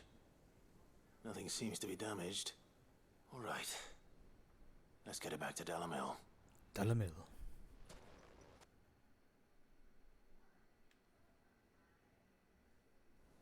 They fast traveled for me. Thanks. I hear I have you to thank for the return of my effects. What shall I call you, my good man? Wyvern. Glad to make your acquaintance. Wyvern. A formidable name indeed. Well, Wyvern, I appear to be in your debt. Redeem here tells me you wished for an audience. Is that all? A few moments of your time should suffice, yes. You're a peculiar fellow, Wyvern. All right, speak. Master Wyvern was wondering if you could tell him about a certain single-edged sword you recently acquired. Oh, a true work of art, that one. Karen drove me hard on the price, but I would have sold her Radim here to get my hands on that sword. It was made in the Outer Isles, far beyond the Twins, and is used exclusively by the practitioners of a unique school of swordsmanship. They believe no combat should ever exceed a single strike, and hone their blades to such perfection that none ever does. Each sword is made for that one perfect stroke, and for that stroke only. They crack upon a second blow. There's a brutal sort of beauty to it, really. But how do they hone such an edge? Fine question. Why, they use a whetstone, of course. Whetstones, rather. A whole array of them, ranging from the coarse to the fine. 10,000 licks with the sharpening stone, then 10,000 more. But it is the final stone which lends the blade its legendary sharpness. A mineral quite foreign to this great realm of ours. And that is the key. The secret ingredient. Wyvern, it occurs to me that my little lecture is hardly equal to services rendered. Take this, together with my regards. The very stone of which I spoke, far rarer among collectors than even the blade itself, and a far more fitting payment. Thank you. Pardon the intrusion, my lordship. However, it is long past time we prepared ourselves to depart. So it is. I am locked in bitter competition with a rival collector of curiosities. I am one step ahead of the unscrupulous scoundrel, but he is hard at my heels. Are there many other collectors out there? Too many to count, but only one do I consider my nemesis. Lord Byron Rosfield, and is a perennial thorn in my side. I can imagine. Farewell, Wyvern, may our paths cross again. Radim, we mustn't dawdle.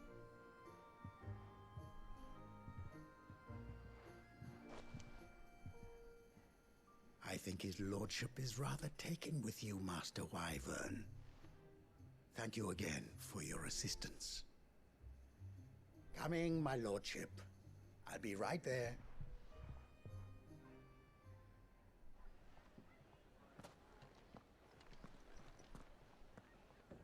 Trust Uncle Byron to find such an interesting rival. Now, let's see what Blackthorn makes of this whetstone, shall we?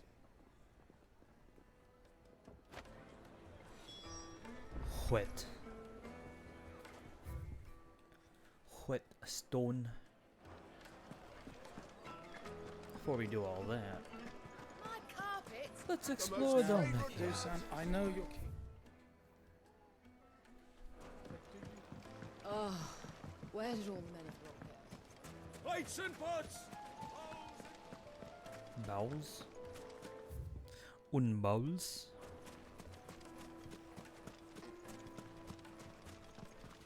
Good day, my lord. Here you are.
The sickle. Fucking leg eaters.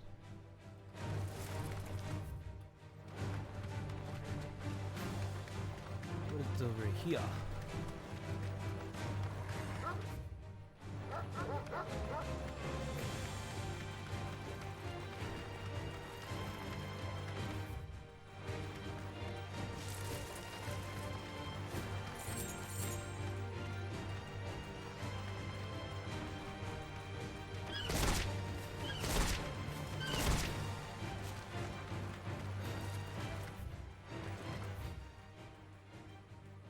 The cattery is over there. So we're gonna find one of our marks down this way.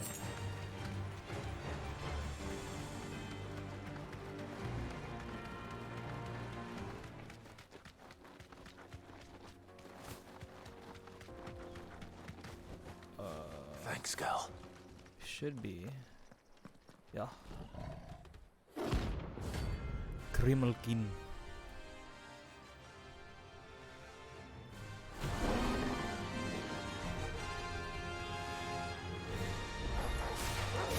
Time for the pack, is it? Let me introduce you to mine.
And then there was one.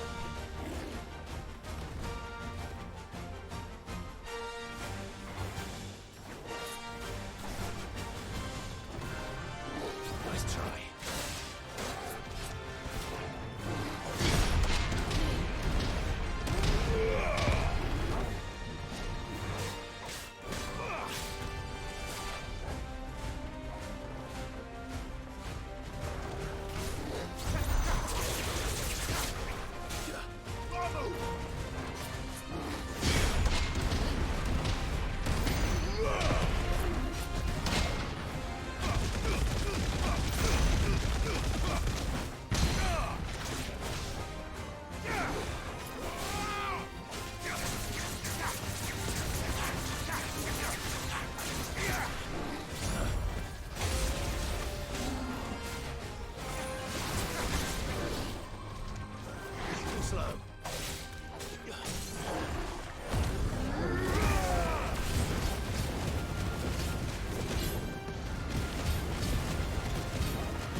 Ooh.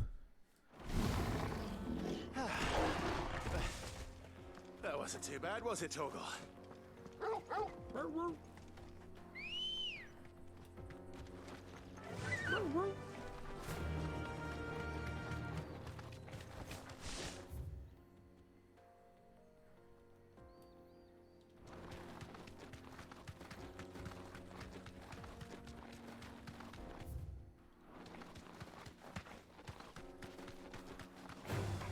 Time to fight.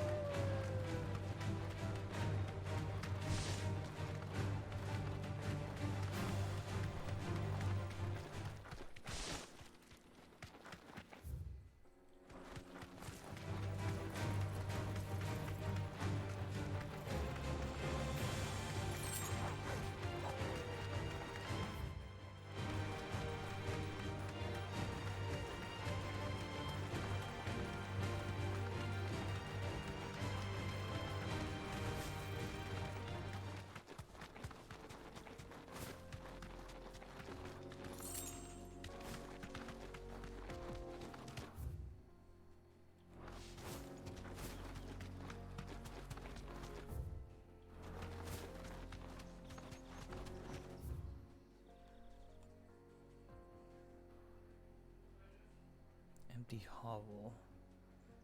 It's also where we need to go. Man, this is fucking huge. Back to the stables, girl. Oh, all right.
Time to fight.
Good girl.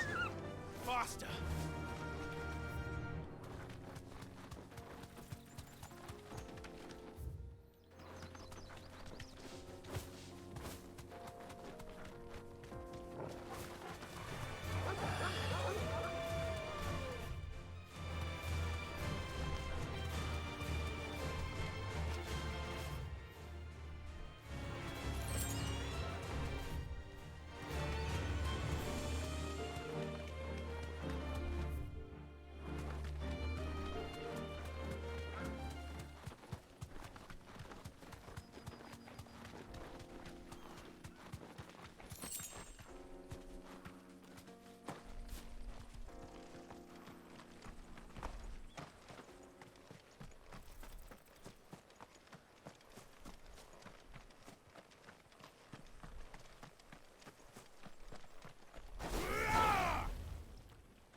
No use calling Ambrosia now.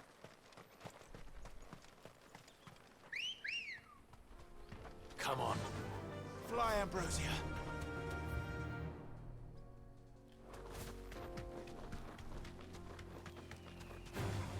Time to fight.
Let's go.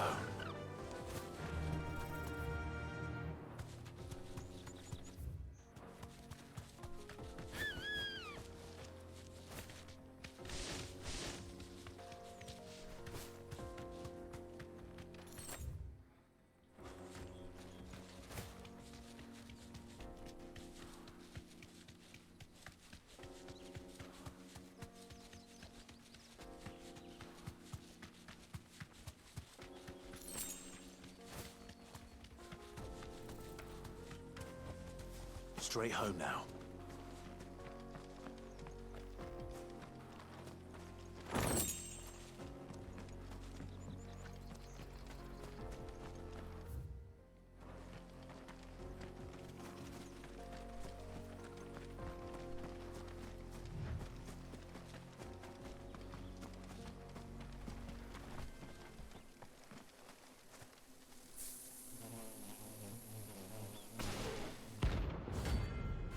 Soul Stinger. Interesting. There, look happy.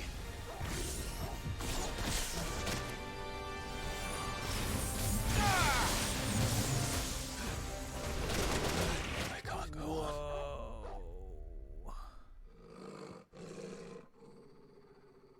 What the fuck?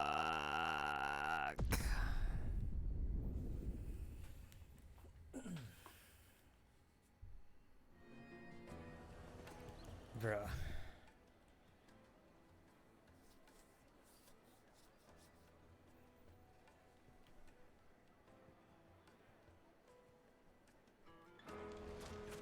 Bruh. The finest fabric. Yes, they're quite Now, soft. Dusan, Might I be a know you're dark- keen, but Oh, where did all the men of the rock go? Just look at the detail. No, I'm telling you, it's gone.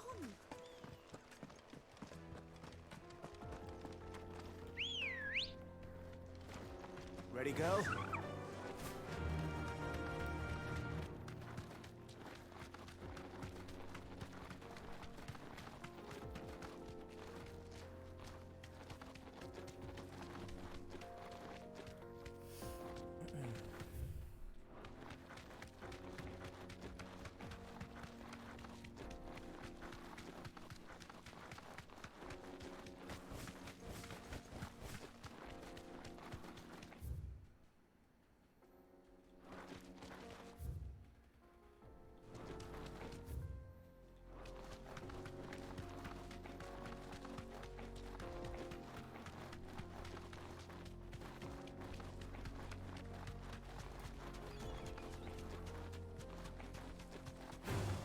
Don't get surrounded.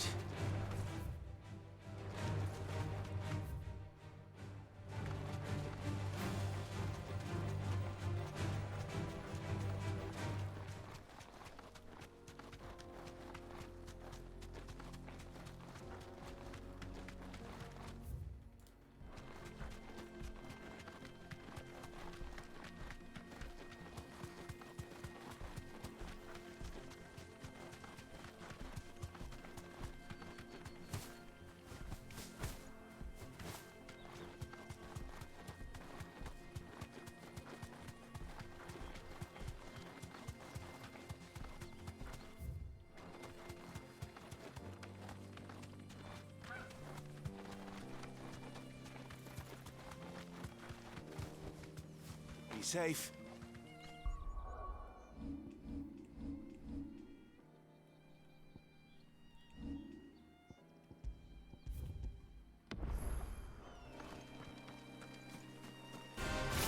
Why am I doing this?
Broke my shield.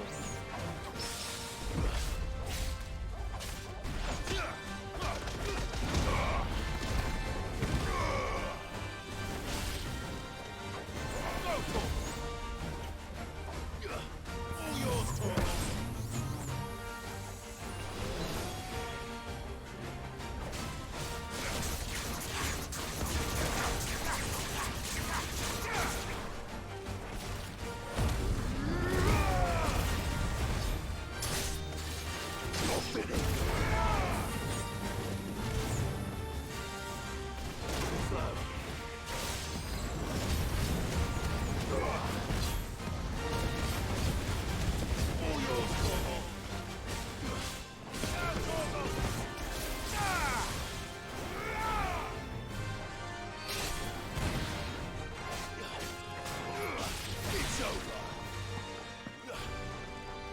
Titan!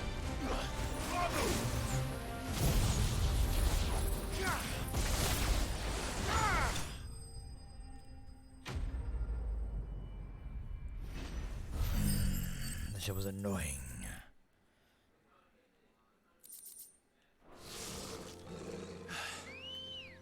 Peace at last. Come on.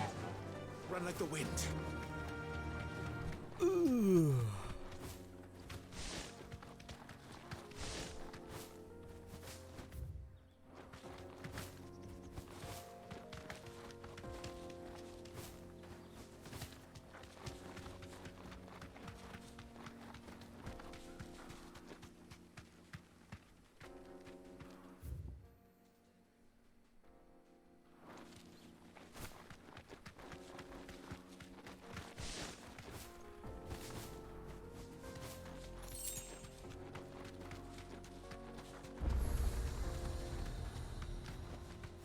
Straight home now. You lost, stranger. Wherever you...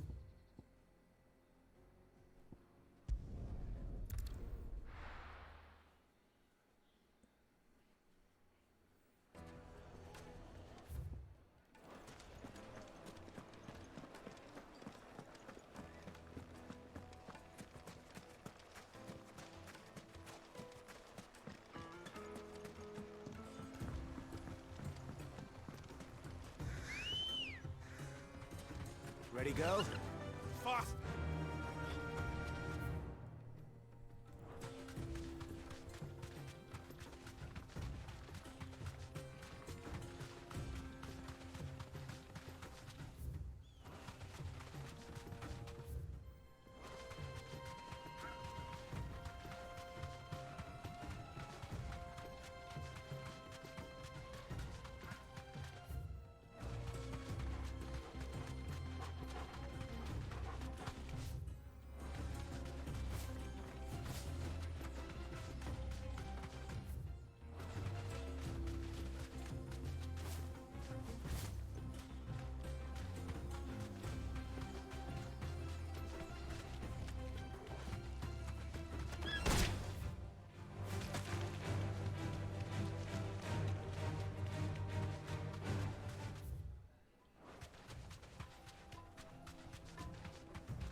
Run like the wind.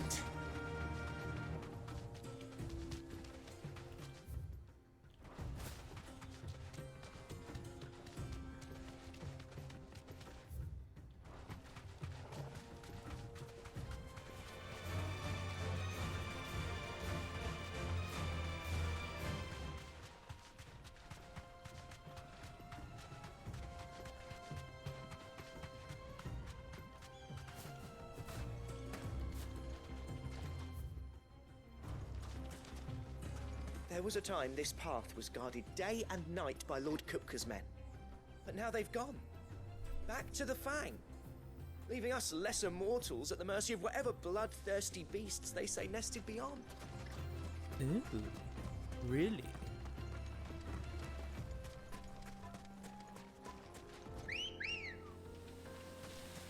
Ready, go? Threat goes deep. What you got for me here?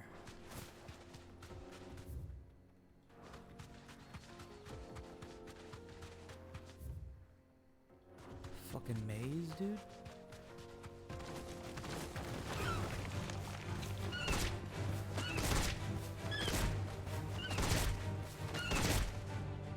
Thanks, Gal.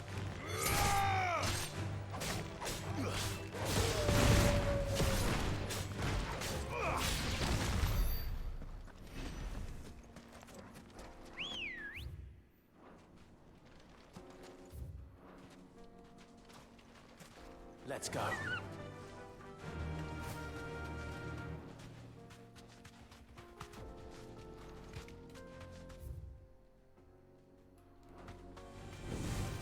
Straight home now.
It's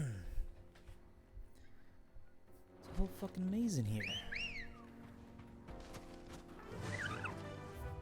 Yeah.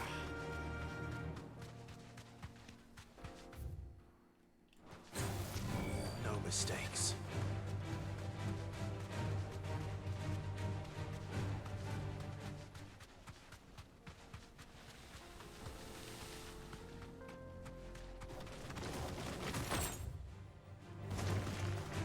Yes.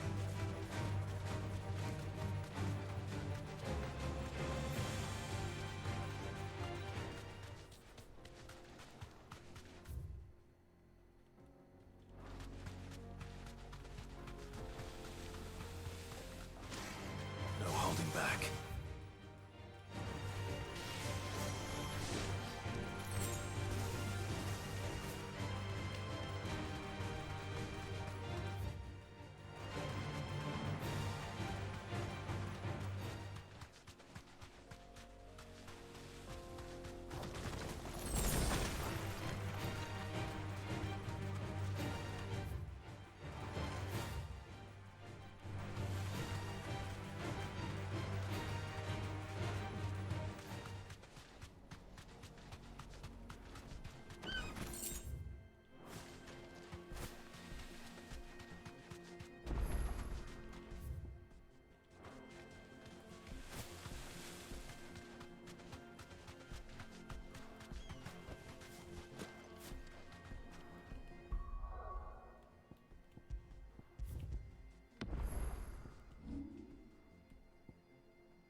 hiding behind here. Steel skin? I mean, I guess. Faster! Faster. Stronger.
No need to ride from here. What the fuck? This must have been a fishing village before everyone left.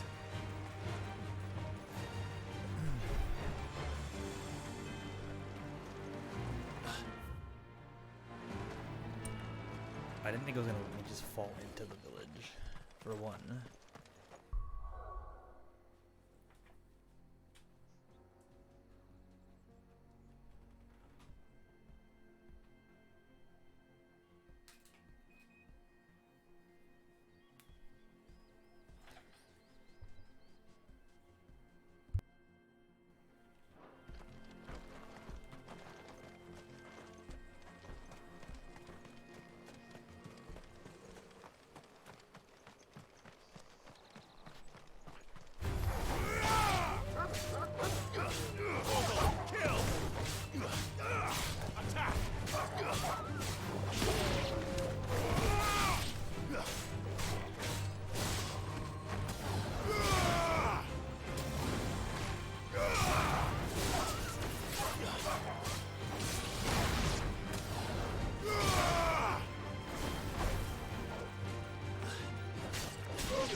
Nosedive?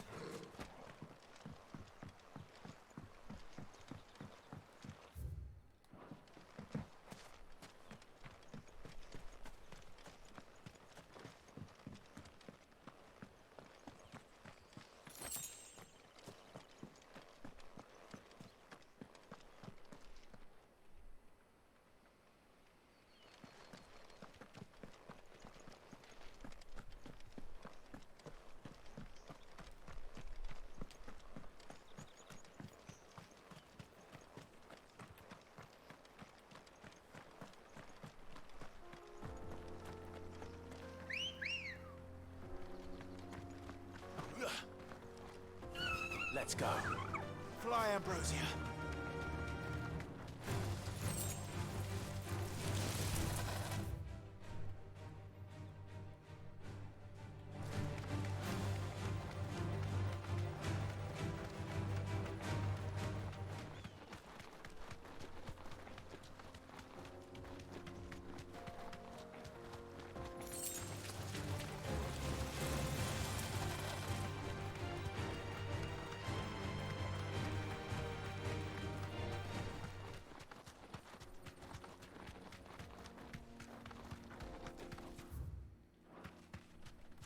Straight home now. Nothing here but a regular old dragon.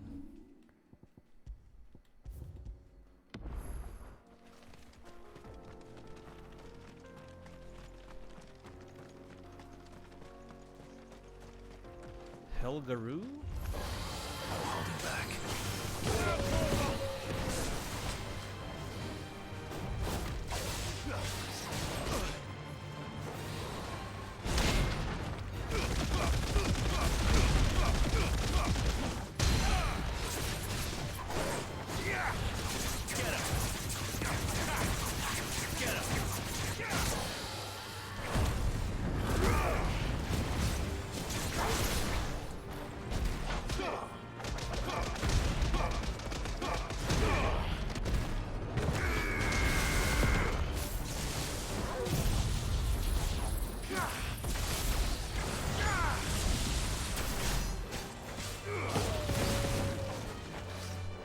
Nice try.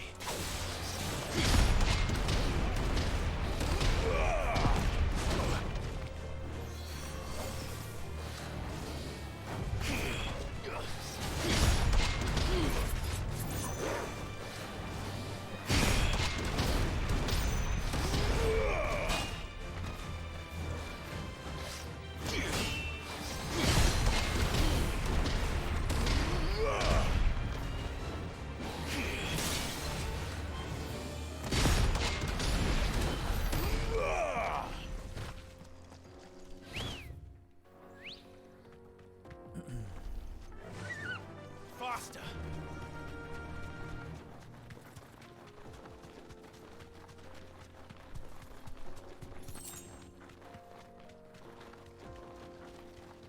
Turn around.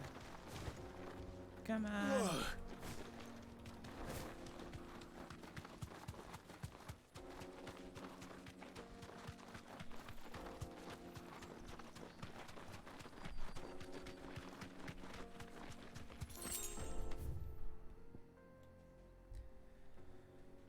Well, it looks like we explored all that we could have.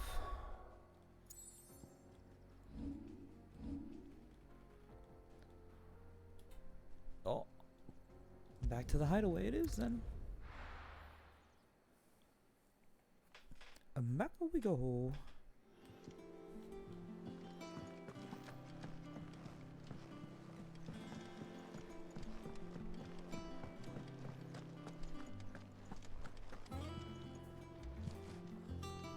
I noticed you and Torgal had gone off somewhere. Take him for a walk, did you? You could say that.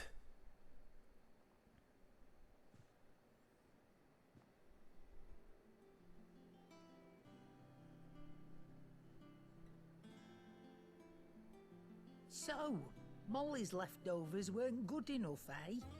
That'll teach me for treating you like you're still a pup.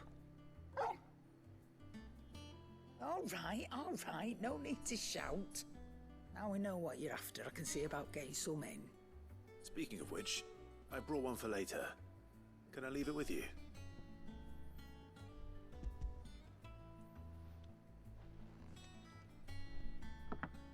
You can, eh? I'm nice like that. In return, you can thank Tomes for me. The bloody know-it-all. I was just on my way to see him.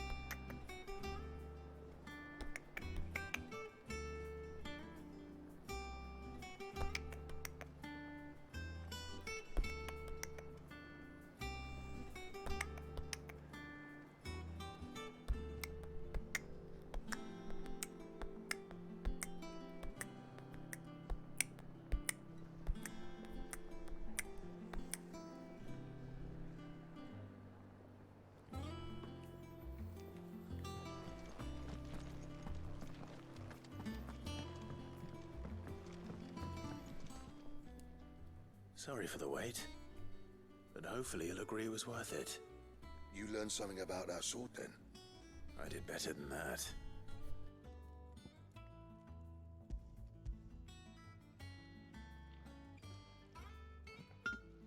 A whetstone? Yes. But not one you'll find anywhere in Valisthea.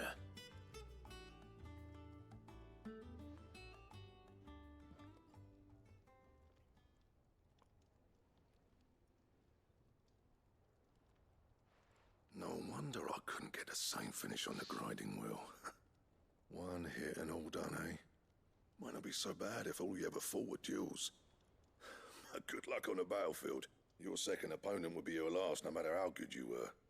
Even so, is there some way it could be used to give the Cursebreakers an edge? I think so, yeah. With this whetstone and the right kind of steel, I could probably even make a twin of the blade that rattled me.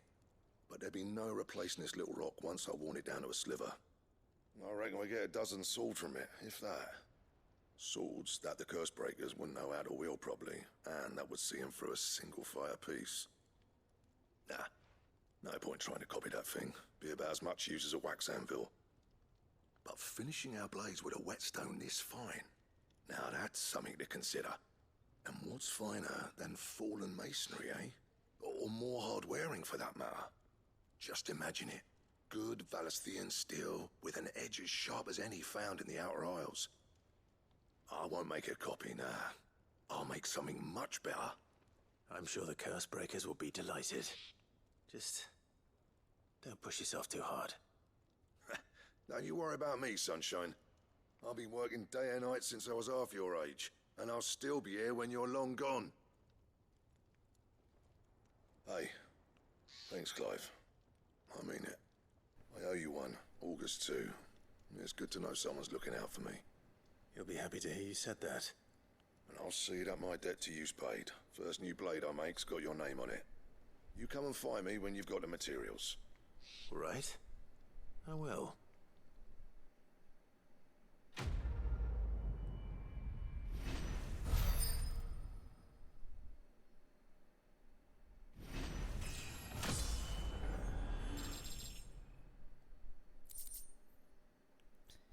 $690 renown. Not Excalibur. Excalibur.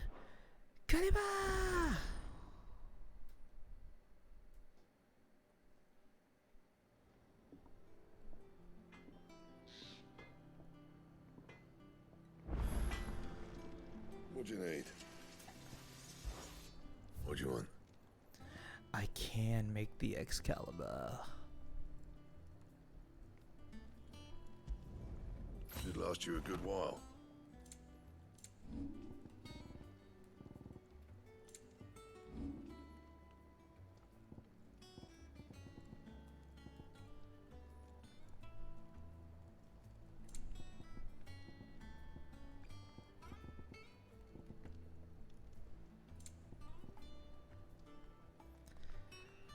Still haven't found that gelatinous mass, huh?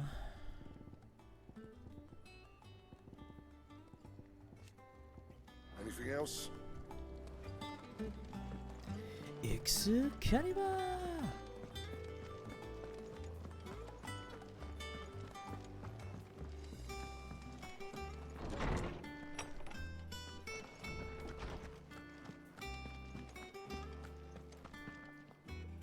Ah, Clive. Were you able to locate your quarry?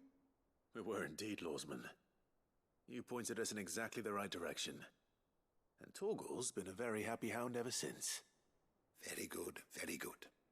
Lady Karen sends her thanks, by the way, for your part in solving the mystery. Ah. But that reminds me. After your last visit, I found myself pondering Torgal's talents. Do you recall our conversation concerning Lady Jill's role in Torgal's transformation? About how she somehow woke the power within him. Precisely that. A reasonable conclusion, I thought. But one which raised certain questions in my mind. You see, the Fenrir of legend served Shiva and Shiva alone. And while the powers attributed to him are certainly impressive, the records imply they are somewhat different in nature to those you described Torgal as having used. What are you suggesting? That Torgal may be the beneficiary of more than one icon's power. Consider that in addition to Lady Jill, he has served as a loyal companion to you, your brother, and even the late Cid. In short, the icons hitherto near at hand, or should I say at paw, have been diverse and plenty, and that number has only grown as the realm's dominance have fallen to your sword. One can but speculate as to how all of this has affected Torgal. He has seemed more fierce of late.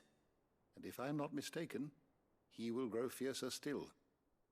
We are fortunate indeed to be able to count him amongst our allies and not our adversaries. Oh, he's more than an ally. He's a friend.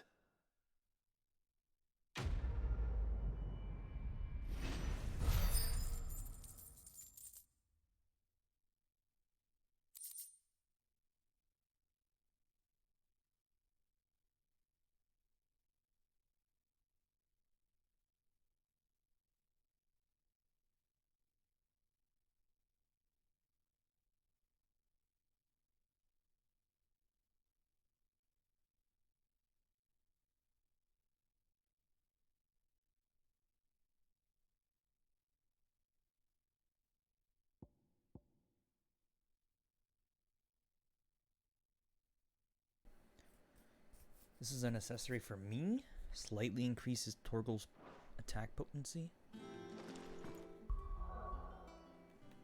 Can I put that on Torgal?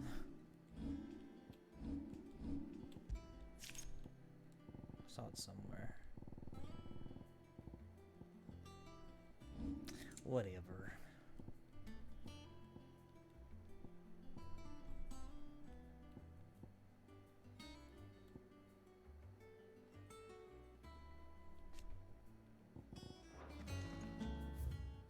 Does it stay? Nope.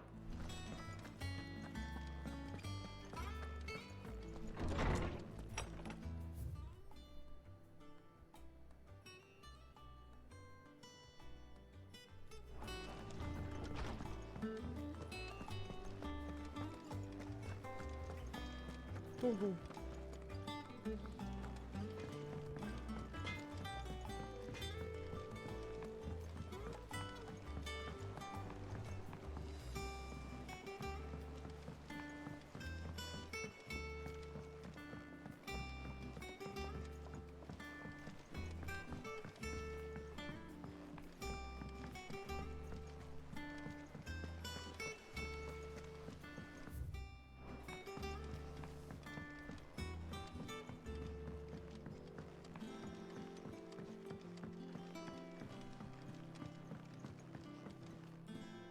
All right there, Sid? How's that hunt for the bomb ash going? I have it here.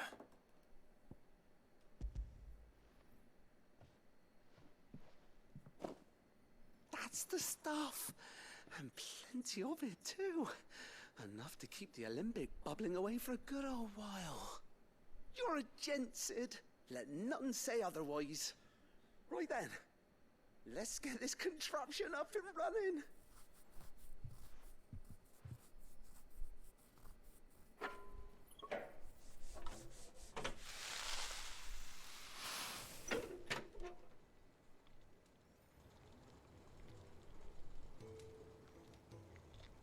There we have it.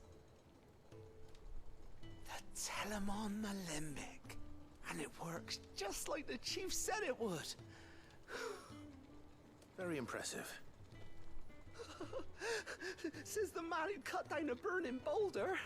Speaking of which, I still haven't returned the favor. There's no need. The good it will do for the hideaway is reward enough. Don't be silly. Why don't you let me take a look at that bag of yours? The one you keep your potions in. Reckon I could work some magic on that, huh? More potions? What kind of magic? Well, we happen to have isolated a substance in our test run of the alembic that I reckon will make even the toughest leather supple as anything. Thought we might use it to breathe new life into old boots and the like. Save the hideaway a few gil. Ah, I reckon if we slap a bit on your bag, it'll loosen it up enough for you to squeeze in a bottle or two more. Well, it can't hurt to try, I suppose. Let's fucking go! That's the spirit! Leave it with me. I'll only be a mo. Only be a mo.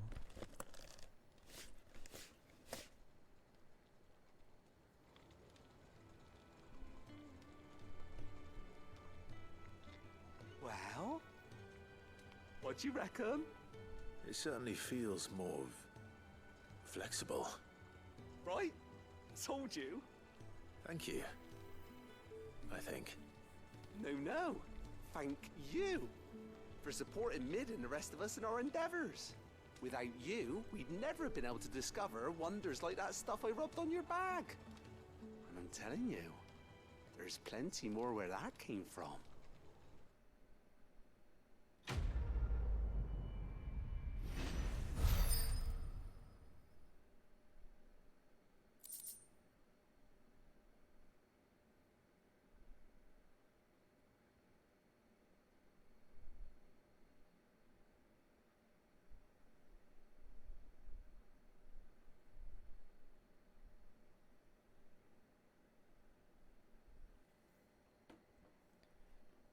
Treated potion satchel. Nice. Nice. Inventory increased. Potions. Ooh, 6. High potions. Extra tonics. We love to see it. I think Mid might need some help.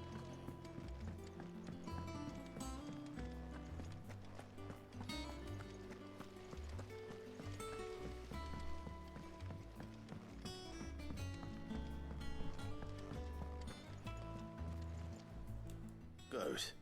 Still alive, I see. So Lady Karen accepted the ruby. Ah, about that. I tried my best, but she was just too stubborn to take it. She threw it right back in my face, in fact, and told me I could stick my stupid stone where the sun don't shine. Karen refused payment. I hope it wasn't something I said. I'm sure you were as tactful as ever. Let me see what I can do. Oh, wonderful. I hope you have better luck than I did.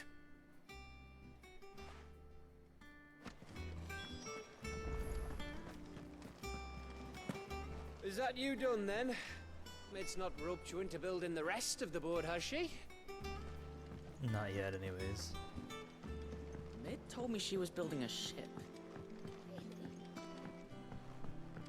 Arthur. King Arthur.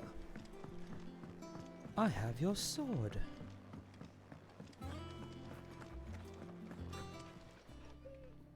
Lady Karen, Goat tells me you weren't happy with our offer. Would you prefer the debt was repaid in coin? What debt? I don't recall lending any of you lot me hard-earned gil. I may have tossed a talent or two in the Hideaway's coffers, but those were donations, and you can hardly call it charity if you go asking for it back. Of course not. But one good turn deserves another. And our circumstances have changed. Surely you wouldn't shun the gratitude of a pauper who happened to have become a prince. Oh, so you're a prince now, are you? Fine. But I'm selling it and taking what I'm owed, then you're getting the rest whether you like it or not.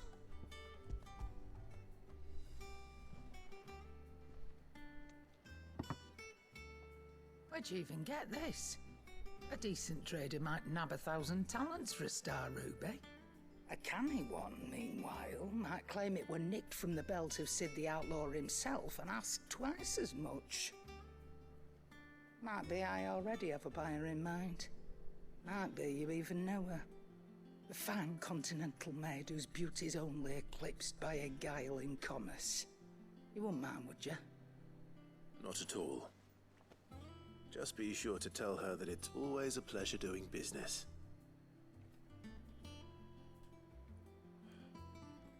Who are you selling it to? I don't understand the reference. I hear you ended up delivering all 3 stones. Thanks to this lump. I sometimes wonder what I pay you for. Speaking of which, I still haven't been paid last month's wages. Oh, so you remember what's owed to you then? Get your ass behind that disc of yours and don't get up before those ledgers are square. Right away.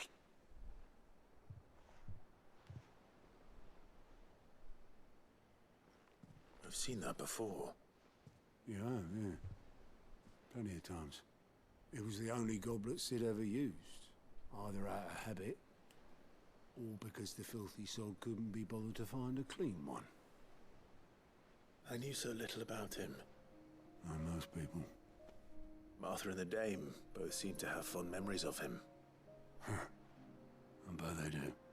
How long did you know Sid before he... Before he died. 20 summers, give or take.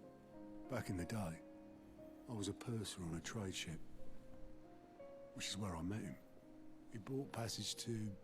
I forget where. But having nothing better to do on the long nights, we set up drinking island rum till the morning bell dragged me back to my duties. Quit my post not long after that. On account of making a fine maiden's belly fat. But me and Sid stayed close, promising we'd one day sail the seas again. That was before fate stepped in and said she was having none of it. The magic woke inside my son soon after his first name day, and there was no hiding his knack. Couldn't you and your family have... My family were the ones who summoned the constable, wanted the monster taken away. I couldn't turn my back on him, forget what I felt, and I couldn't for the life of me understand how they could. Luckily, Sid was of the same mind as me. It was him who stood beside me when all I wanted was to tear the whole world down. Him who cried for me when I had no tears left of my own. Him who swore he'd do everything he could to stop it from happening again. And he was true to his word, too. Left the Royal Army once and for all. His ranks, his ribbons, gone. Just like that. Threw away everything he had. All to right a wrong that no one else had the courage to face. I knew then I'd follow that man to the ends of the earth. Sidolphus! You can't run from... Ooh.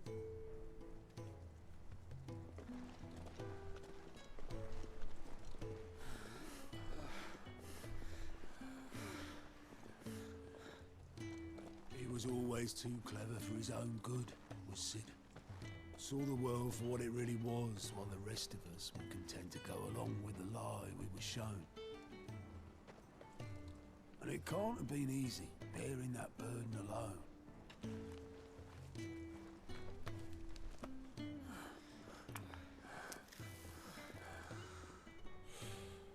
But he didn't let it stop him.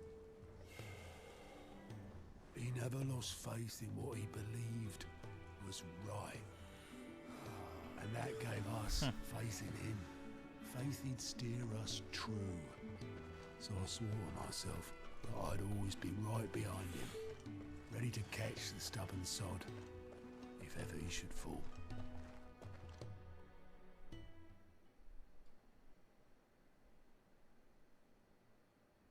But I couldn't even do that.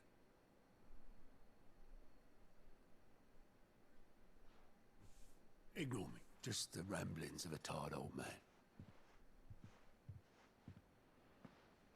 Leave that lot. I'll tidy it up in a bit.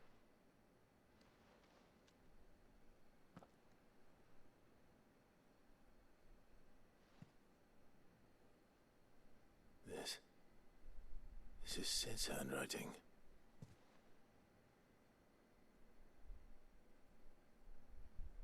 Dear Otto. I may be drunk, but I wanted you to know this place would be fucked without you. Love you, you grumpy old sod.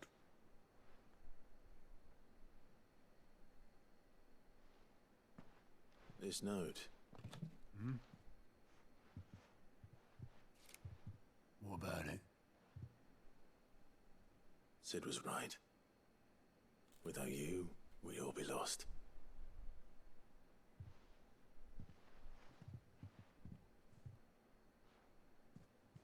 He should have bloody well said so then. Just once. Before he went. But then, why would he? Him, or anyone? I'd only have told him to piss off.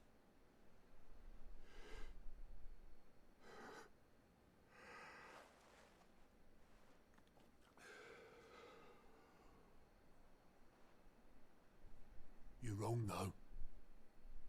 Both of you. It was never just me keeping the hideaway afloat. It was all of us. I just shoved people in the right direction. I barely seem to be able to do that anymore.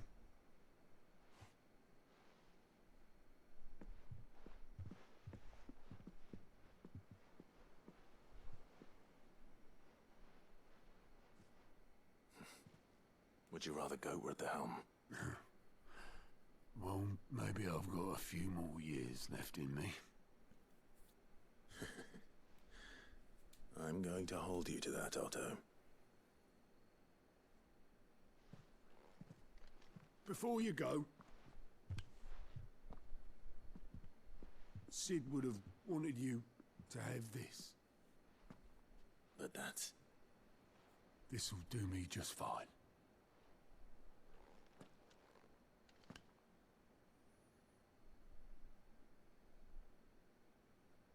Thanks for the ray of sunshine. I'll see if I can't pay you back. Already have.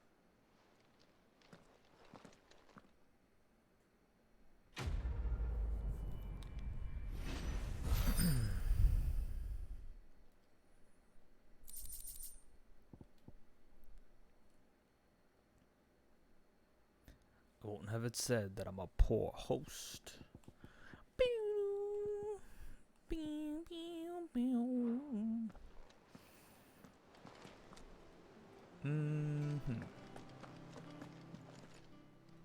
Oh, I wasn't expecting you back so soon. You earned this.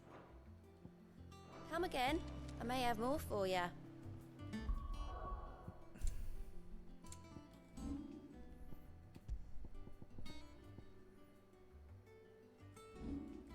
Specifically high potions.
Right, Clive?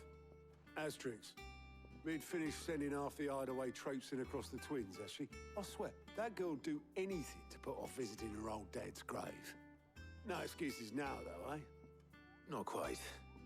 She said there was one final thing she had to take care of. I'm sure she'll be finished soon enough. She said that? In those words?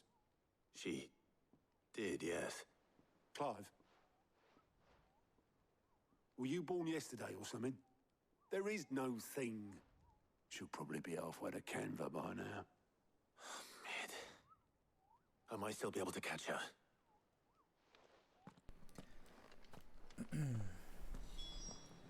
If you see Mid, don't let her go.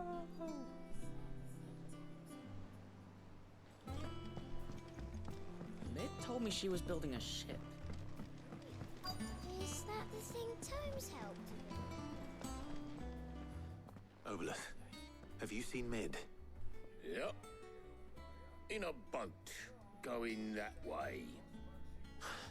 Then I'm too late. You in a hurry at all, are ya? Oh, I offered to take her across, but she wouldn't wait. Just paid for a dinghy and rowed off. Oars going like the clappers.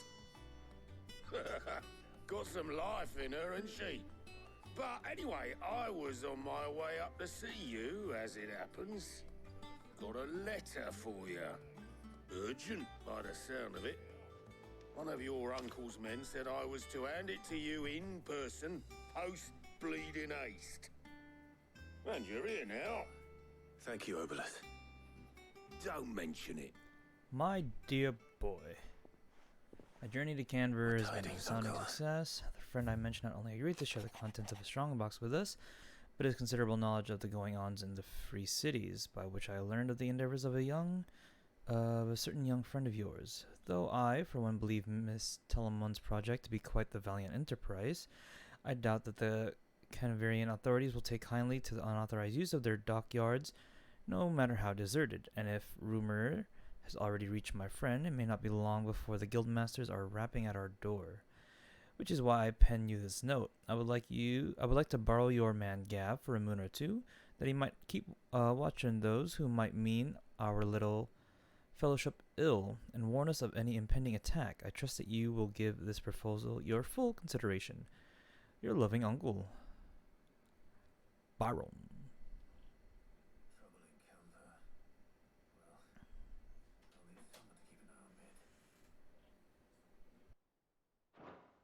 Trouble in Canva. Well, I'll need someone to keep an eye on Mid.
So what? Mid got us to do all the dirty work and then just sailed off into the sunset? It, seems that way. Well, nothing we can do about it now. But next time you plan on visiting Sid, you might want to tie her to something before you suggest it. Ah, don't be so hard on her. Got to admit, the dirty work was kind of fun. Everyone pitching in, all that bollocks. Just like when we built this place. You're right. Anyway, we all set to head to the old hideaway. I could do with getting to Canva pretty sharpish. Wouldn't do to keep Lord Rosfield of the Seven High Houses waiting now, would it? Not after he asked for me personally. Gav will be leaving with me. Will you mind the place while we're gone? You can count on me. Just be sure to give Sid and the others my regards. All right. Oh, by the way, Jill will be joining us too. She's got some things to take care of, but she'll meet us there. I hope she's telling the truth at least. The Hideaway. Sid's Legacy.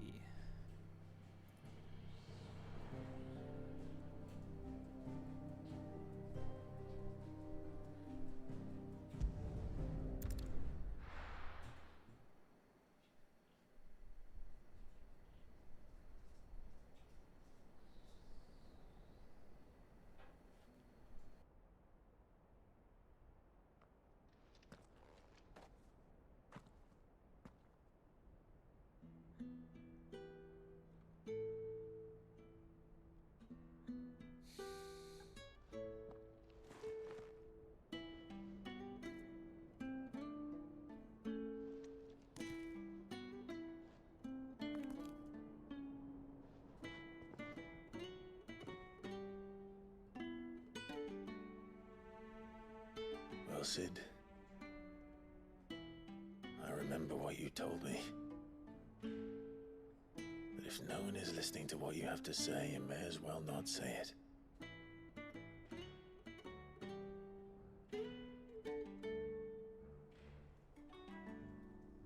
But I will say this, old friend.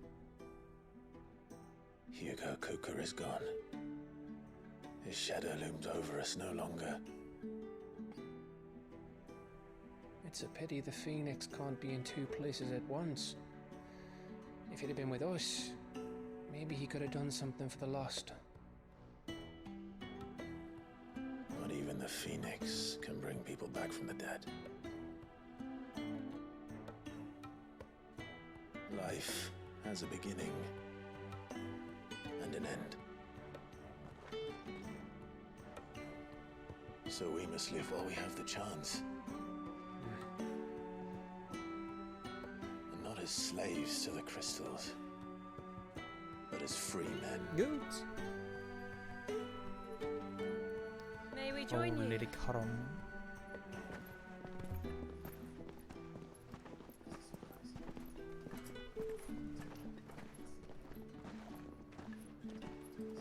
Lady Karen, what a pleasant surprise. I thought I'd drop by and see how you were all doing before heading off to restock my supplies.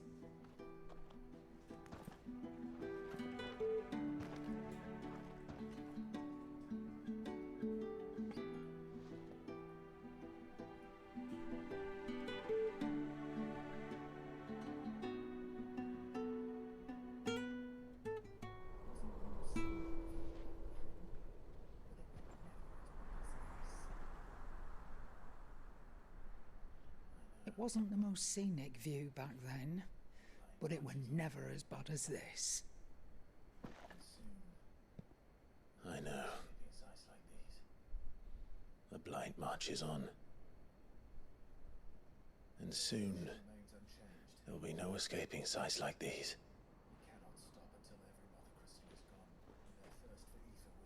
So our mission remains unchanged. We cannot stop until every Mother Crystal is gone, and their thirst for ether with them. The only one that remains in Storm is Drake's tail in the Crystalline Dominion. Our next target. We're going to Twinside. It's the capital of the Empire these days. I wouldn't like to think how tightly guarded they've got the place. Not that that'll stop you, but we do well to scout it out before you go charging in. We would indeed. If you're off to the Dominion, you can take this great lump with you. Goods. Oh, I am sorry. Have you forgotten you're the most wanted man in the Twins? I thought you might like to disguise yourselves as the attendants of a travelling trader, assuming you've no better ideas. You wanted to buy yourself some tools, didn't you? Well, now's your chance. You're letting me go with them? Oh, thanks, Nan. Stop that! You break me bones, you great galoot!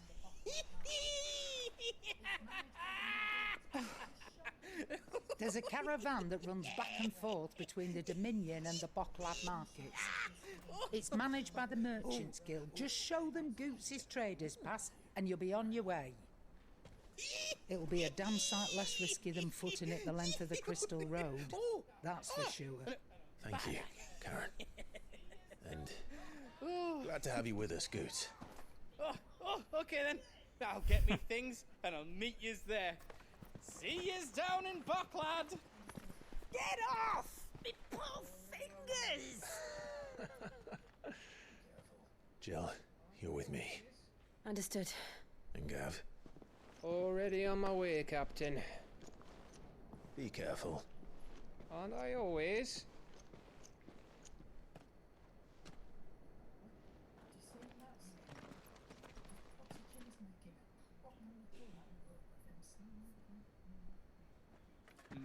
Do you see that, Sid? Your protege's making a proper little outlaw of himself.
Onward. Welcome back, Jill.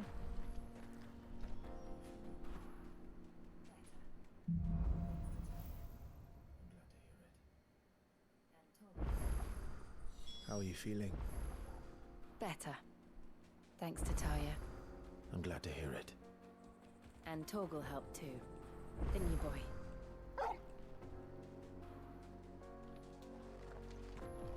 It's already a side quest? What?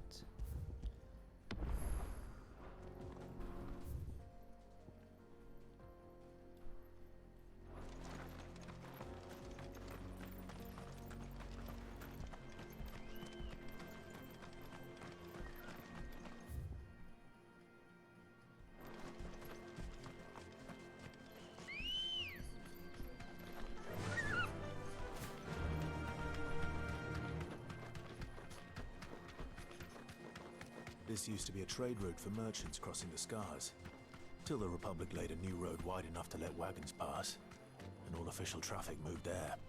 Leaving this one for those living outside the law. Indeed. I doubt we'll be the only outlaws on the trail today.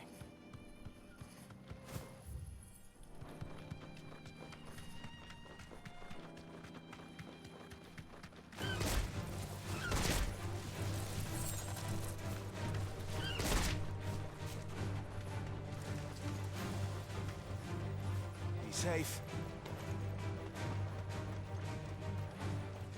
So what do you think? That we'd be lucky to make it out alive.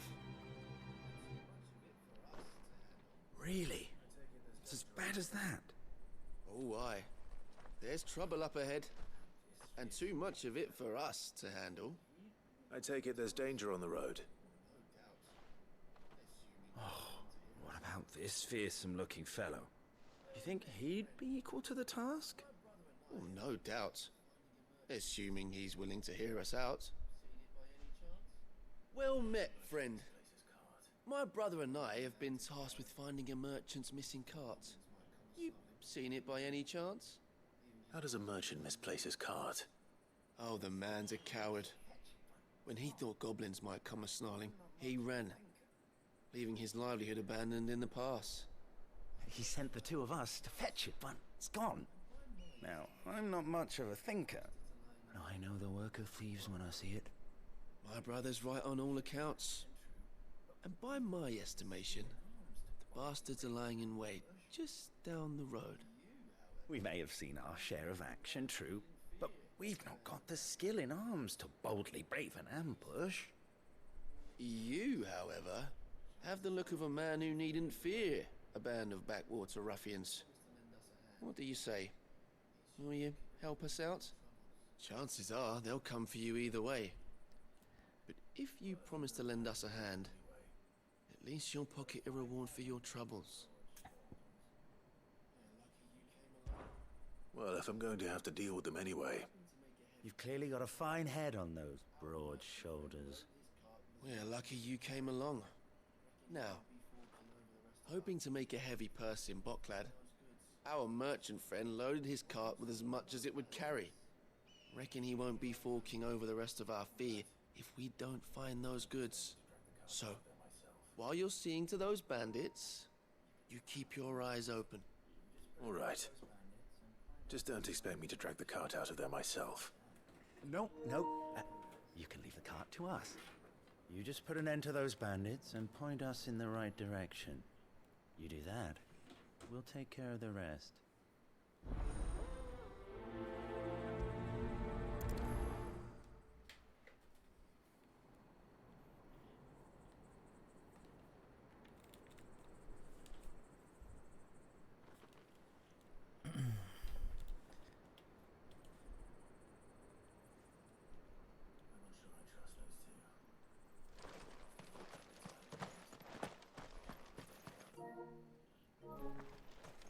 I'm not sure I trust those two. But if there are bandits lying in wait, I should probably take care of them. Look lively, you lot. We've got guests. These must be our bandits.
That's them dealt with. Now, where's that cart?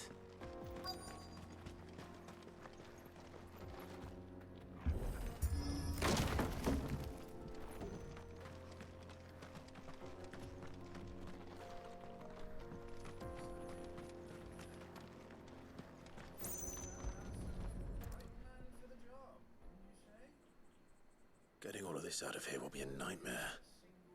Seems we've found ourselves the right man for the job, wouldn't you say? Found the cart and didn't leave a single bastard breathing. Our merchant friend will be delighted. And how exactly will you be getting his goods out of here? You leave that to us. After all, it'd be wrong to make such a fine warrior haul cabbages to market. You've done your part. And that's all you need to worry about. Here.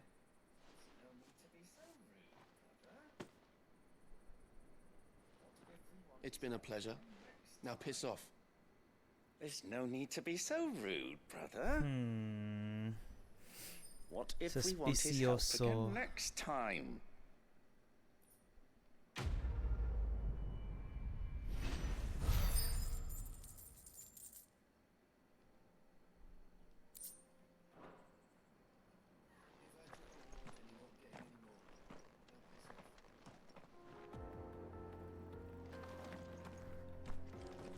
You've had your reward and you're not getting any more. Now piss off.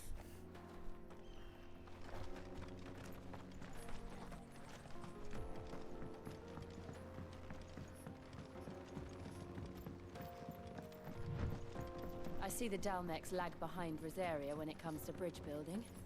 The fallen ruin should hold, at least. The path continues on the other side.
Final sin.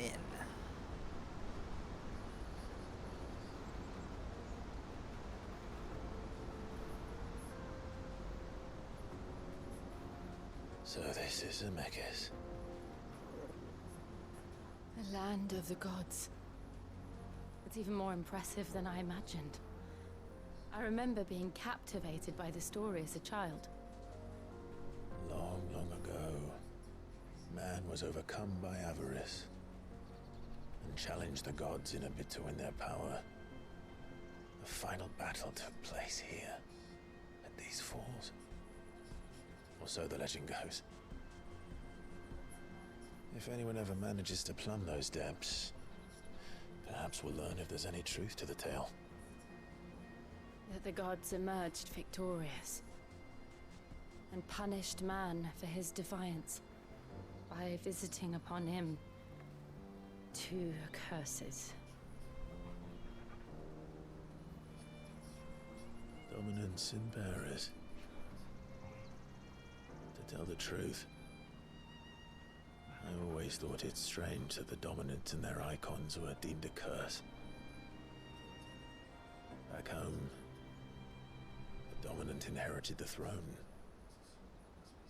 They were admired and exalted, not spurned. Whenever I got to that part of the story, I always assumed there must be something I'd misunderstood.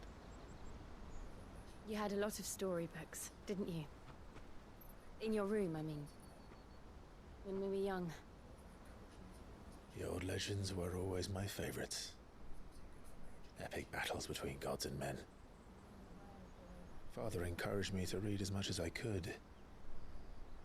He thought it good for my education. You really were a boy like any other, weren't you?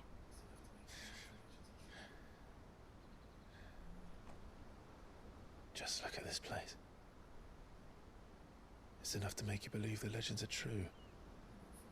I know.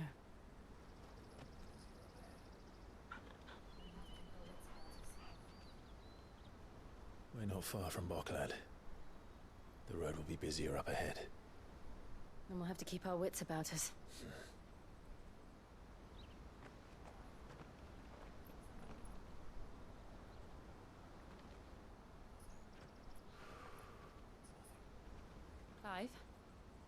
Something wrong? Nothing. It's nothing.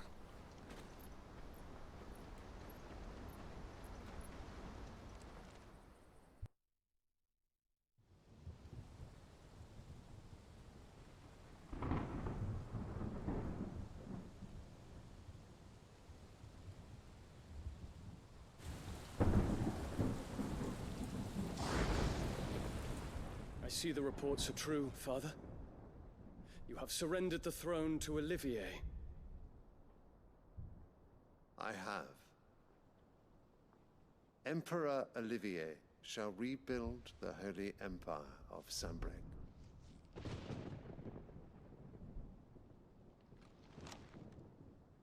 How is he to rule an empire? He is but a boy. I shall advise him until he comes of age. Father, please. Or for as long as I am able. The empire we seek to build needs young blood to rule it, and I can think of none better suited to the task.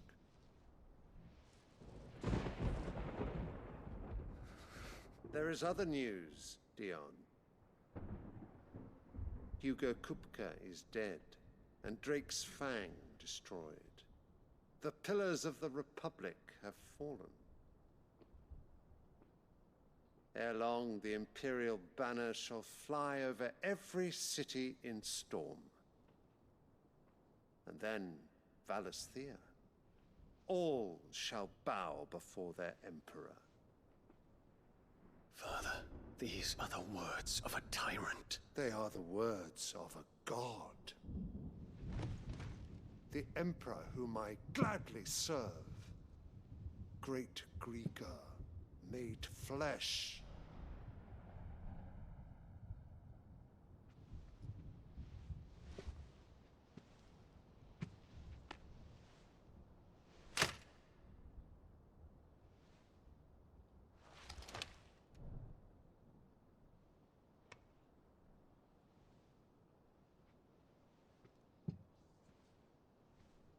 Return to your camp, Dion, and ready your forces.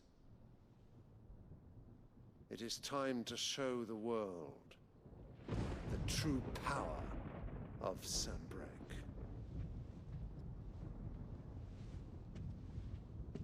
Father. I find you much changed. Is this truly the path you wish to tread? Or are these the ambitions of another? Of Ultima, perhaps? What nonsense is this? I speak my mind, and my mind only. Though I do owe Annabella thanks for reminding me of certain truths regarding the nature of nations, of rulers, and of the divine. You would trust the words of this traitress? She betrayed her country. She slew her husband. You have ever been an invaluable servant to Sambrec, Prince Dion. I trust you will continue to serve your Emperor in the wars to come. The canker! Silence! Insolent wretch! You will bend the knee. All else is heresy. Sire, forgive me. This audience is over. Come, your Radiance. The Rowena Syndicate awaits your pleasure. Oh, not another meeting with silly old men. They're so boring. I'm hungry, Father. Can't we have luncheon instead?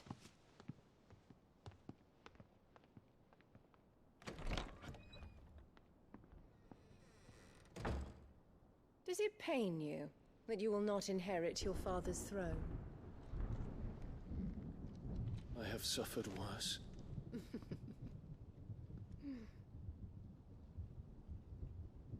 Count your blessings, Dion. For a base-born child to be chosen by Bahamut is miracle enough. You have risen high on his wings, but you shall rise no higher, lest your impure blood stain the throne. What do you know of my blood?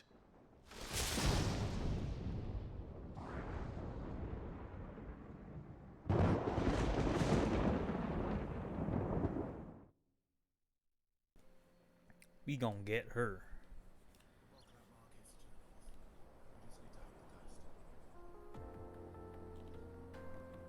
We gonna get her for sure. The Boklab markets are to the north. We just need to hug the coast.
Infiltrating the Dominion won't be easy with the Imperials on high alert.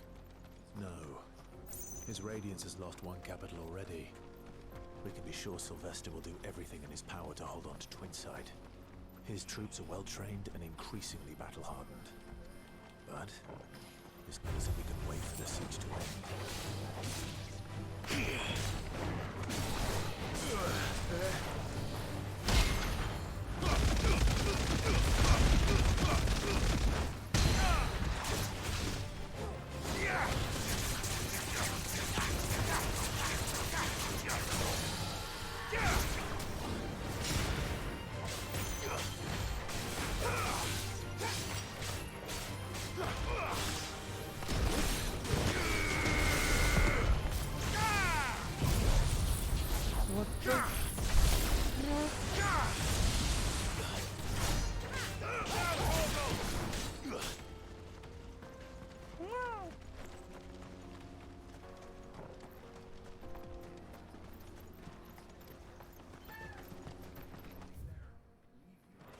Leave you me. Right. Headed over to the Crystalline Dominion too, are you? There's good gil to be made there. Believe you me. When I heard them bandits had blown up Drake's Fang, I packed up these stores.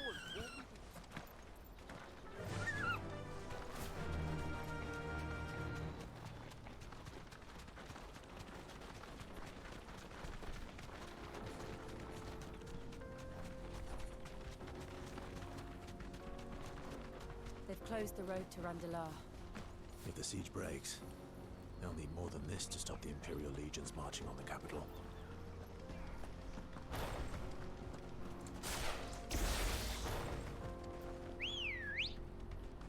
Come on. Yeah!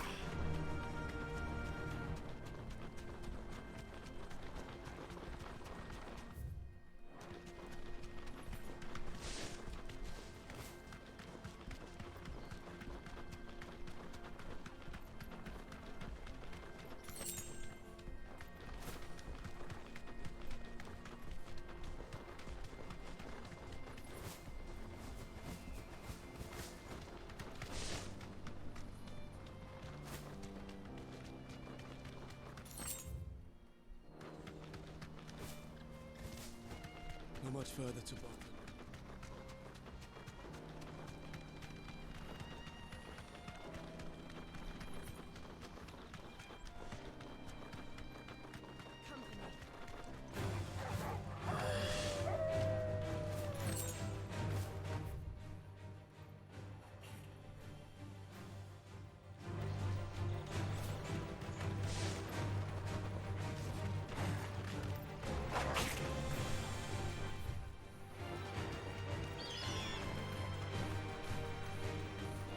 Straight home now.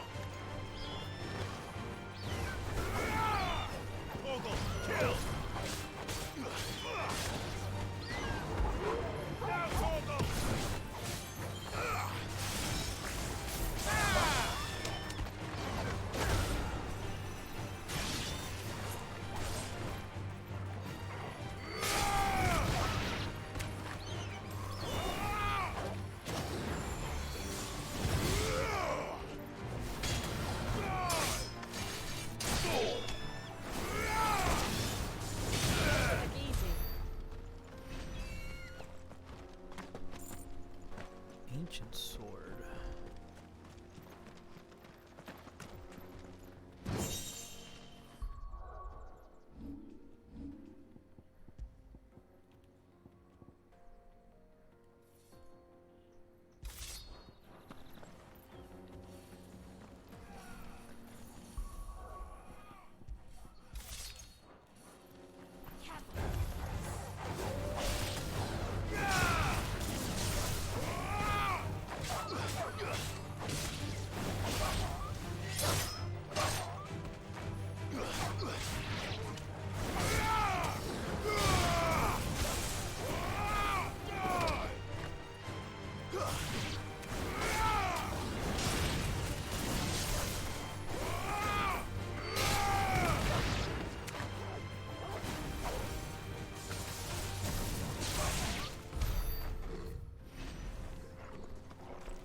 Nothing in the caves.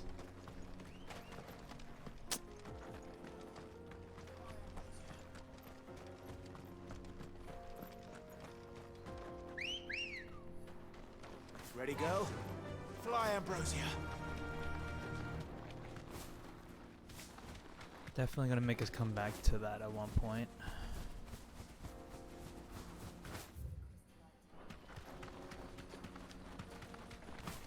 More refugees. And they're all making for the crystalline dominion. Because they don't know how to live without the crystal's blessing.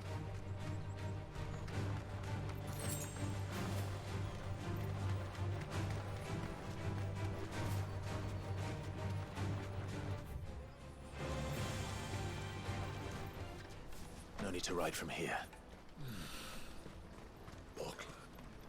There are no crystals here. We have to keep going. This is where we're supposed to meet Goots, isn't it? That's right. He said he'd wait for us here. After replenishing his supplies. I dare say he'll have finished by now.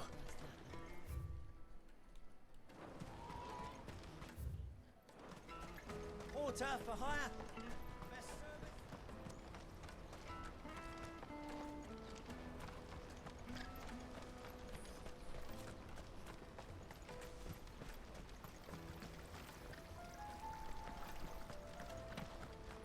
What do you think, girl?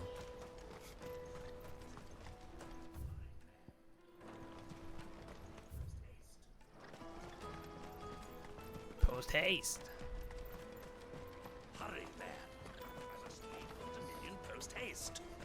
I am hurrying, my lord.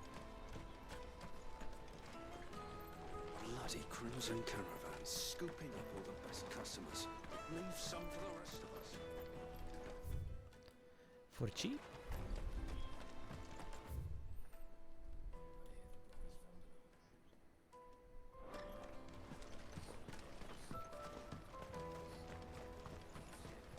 I hear the brothers found another. Ah, a soldier like yourself could do with hearing this. If ever you see a couple of brothers up in Lateney's Cleft, you just pass them right on by. And why's that? Because they're duplicitous bastards who make cutthroats and footpads look like upstanding citizens by comparison. What they do is befriend a passing merchant, someone new to the area, and steer them straight into the arms of bandits. The merchant dead and his murderers busy bickering over the poor bastard's wares. The brothers set to sweet-talking some other unsuspecting fool, a warrior.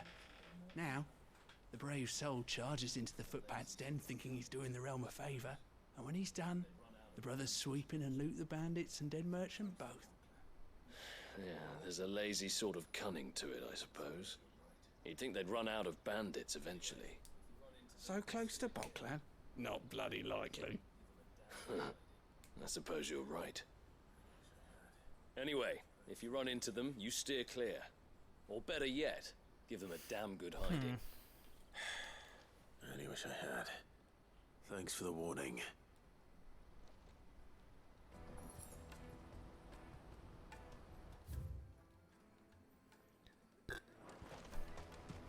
We can go back there right now and kick their ass.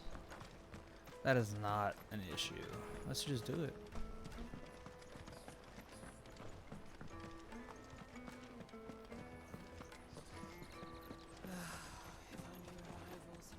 Fang's fallen, would you believe it? No wonder everyone's taken to the road. That's not all.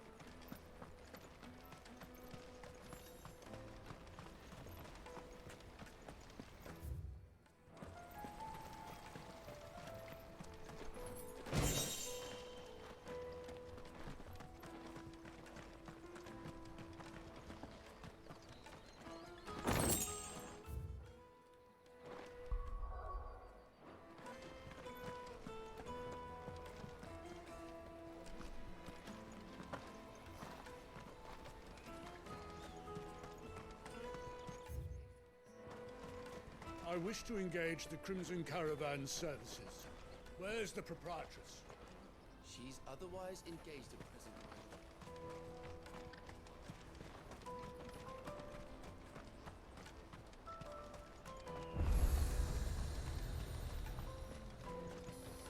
What are you looking for?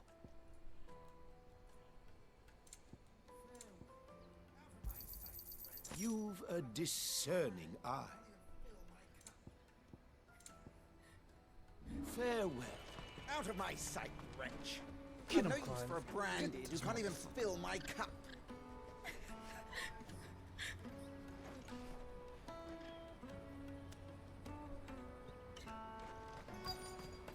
Peaches and pears, beets and beans.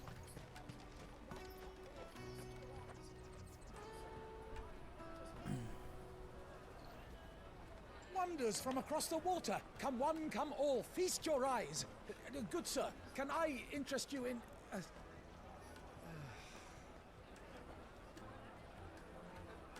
How much? For a measly crust of bread? You won't find any cheaper. Not nowadays. But you're more than welcome to look.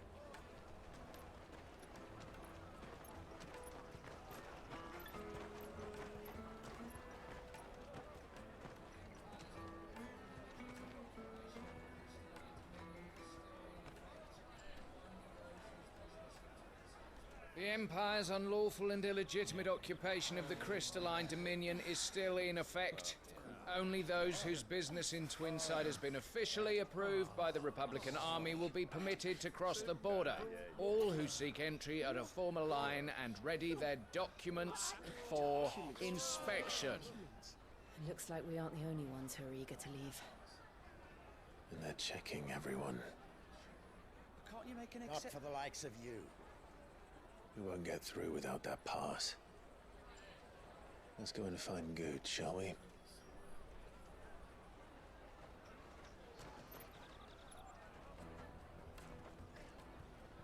He must be around here somewhere. But where? Where are you, Goods?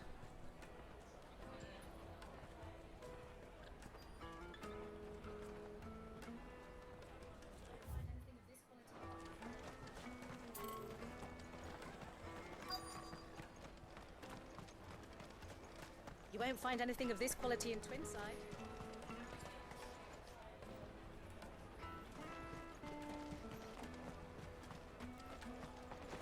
Did you hear about the Empire's Black Shields?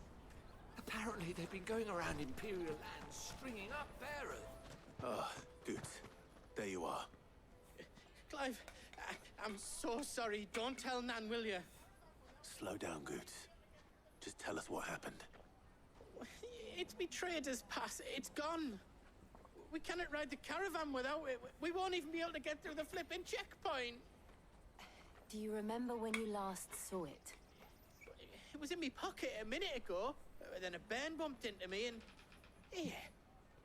You don't think that they might have nicked it, do you? It wouldn't surprise me. A busy market like this is prime territory for pickpockets. So, to get the pass back, we need to find this child. Where would we even start? I know where! I've got a pal in Bock lad who might be able to help us. No one knows more about what goes on round here than she does. Where do we find her? She's the owner of the Crimson Caravans, up that way. Sign's got a red chocobo on it. No time like the present. You two go on ahead. I'm gonna check the rest of my stuff, make sure no one else is missing. All right. We'll meet you there. Let's keep an eye out for this red chocobo then. And the other on our purses. Stops next to the checkpoint.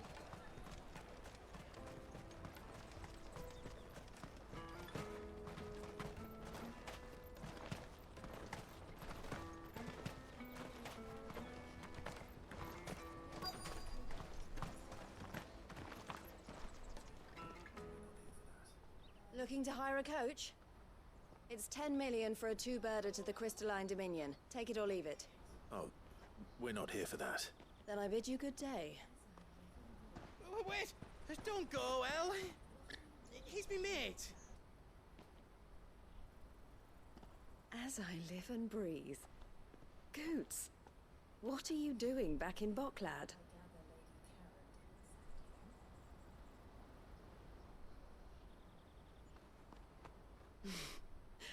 I gather Lady Karen didn't send you.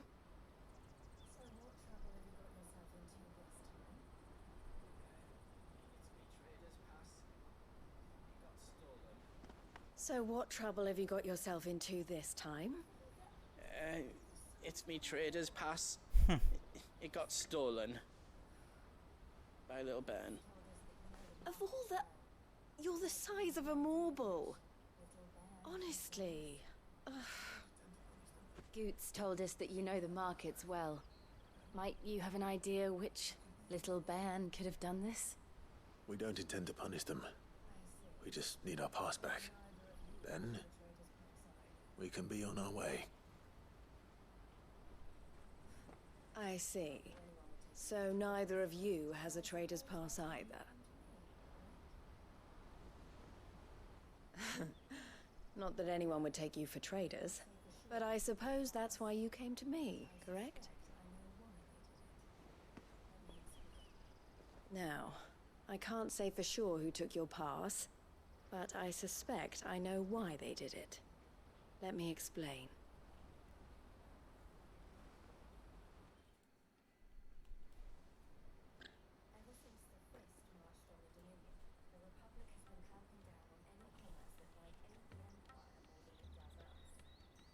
Ever since the Fist marched on the Dominion, the Republic has been clamping down on any commerce that might aid the Empire more than it does us. Which means traders' passes have gone from being merely a way of easing one's progress to being essential if one wishes to cross the border at all. And with demand outstripping supply, they've become a precious commodity, leading some to seek to acquire them by less than legitimate means. So the children are stealing passes to sell on the black market? Yes and no. Passes are inscribed with the names of their owners, and yet none of the victims' names have appeared on the register of those passing through the checkpoint. Which means? That someone is doctoring the stolen passes. The same someone who is encouraging the children to steal them. And the same someone who has Goots' pass, no doubt. Whoever they are, they're ruining the livelihoods of honest merchants, which is why we've decided to take a stand. Will you stand with us? You want to get your pass back, and we want to ensure that no more are stolen. Catch whoever's behind it all, and two birds shall be slain with a single stone. Is there any other way of getting to the Crystalline Dominion, Goots? They won't let you in if you're not with the caravan. It's that, I don't know, try swimming across the strait. But the guards will definitely spot you if you try and do that. Like, we don't want to get spotted, right? So either we find the people who took the pass, or give up all hope of entering the Dominion. All right. We'll help. Thank you kindly. But I don't know your Lucille? name. Eloise at your service. A red chocobo on it. Clive. A pleasure doing business with you, Clive.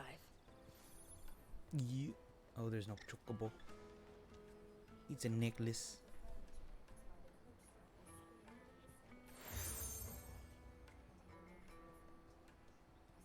The proprietor of the furniture makers by the coach stop is spearheading the search.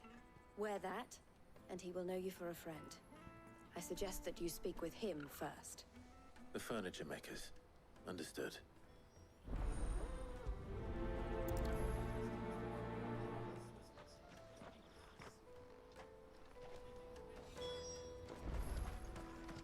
I looked through the rest of me stuff, and no else was missing, just me pass. But that was the only thing that really mattered. We Sorry, can't Goops. ride the caravan without it. You still my We mans. formed something of a merchant's guild to get to the bottom of You our still my pickpocketing guys. problem. The furniture maker by the coach.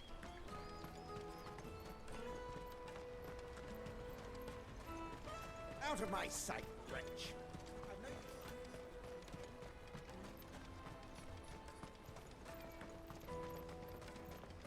Come on! Jug of snake spit for the road? The caravan stops next to the train. Juicy pears! Slake your Are you the furniture maker? Looking for something in particular? Ah, Eloise collared you too, eh? Then I expect you want to know more. She told me you were leading the hunt for the pickpockets. What have you learned? For one, that they're targeting the traders carrying the biggest packs. Harder to watch your back, see?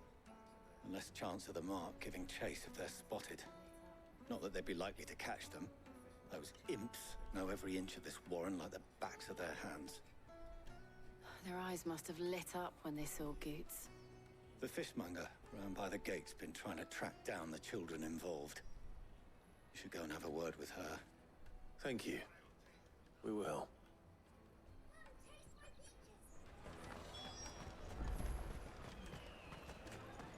I'll take the large one. Come taste my peaches. They're sweet as milk. You should come with me to the Dominion. Life will be different there. Fish for sale! Fresh sorted and smoked! Can I interest you? Ah, sorry. Message from Eloise, is it? She's asked me to help her. To help you find the pickpockets. Is that so? Suppose I better tell you what I know, then.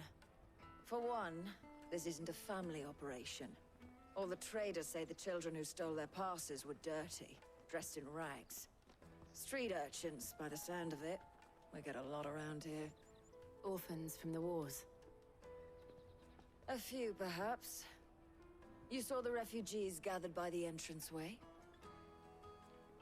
They're all looking for a new start in the Dominion and beyond. Some of them take it as an opportunity to rid themselves of unwanted baggage. The shame of it. Whoever's behind this would have to have made themselves known to the children at some point. And so should we. You should start with the children around here, then. I doubt they're the ones involved, but they might have heard something. It's worth a try. All right then. Questioning children. How hard can that be? You won't find anything of this quality in Twinside. Come taste my peaches. They're sweet as nectar. Excuse me. Do you mind if I ask you something? Can't stop you. I was just wondering if anyone has asked you to do anything out of the ordinary recently. Anything you grown-ups ever ask us to do is shut up and go away. So guess what I'm about to tell you to do? Sorry. I'll leave you Snotty alone. fucking brat.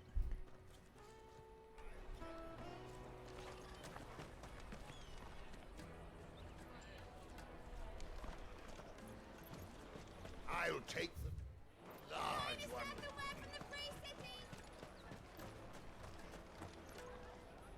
Do you have a moment? What do you want? What I want is to know who's asking children like you to pick pockets. I don't know. Nobody's asked me. What's picking pockets? Do you get paid for it? No, you get in trouble for it. So if they come calling, you know what to tell them.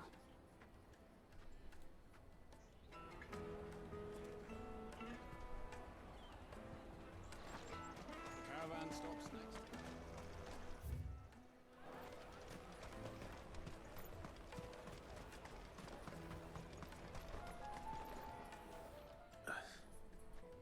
Excuse me? What do you want? I don't have any money. It's all right. We're not going to hurt you. We just want to talk. What about?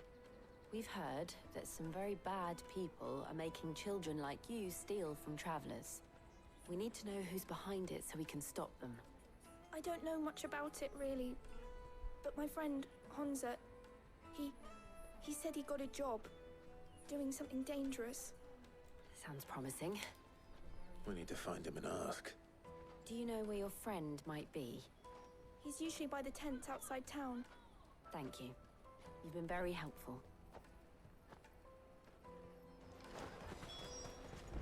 Come on, come on!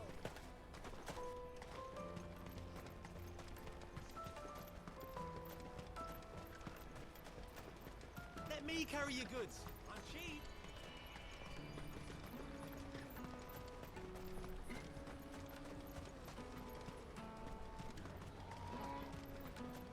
She must have meant the refugee camp. Let's hope he's still nearby. Daddy!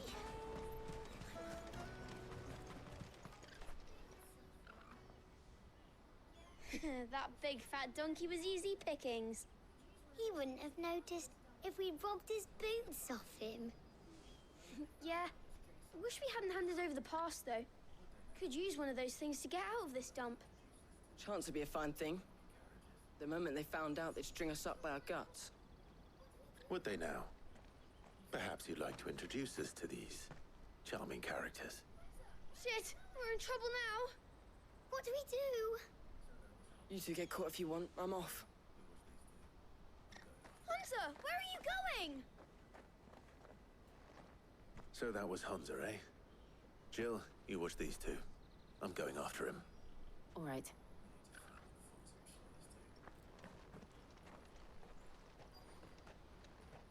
He can't have gone far. I need to find him before his employers do.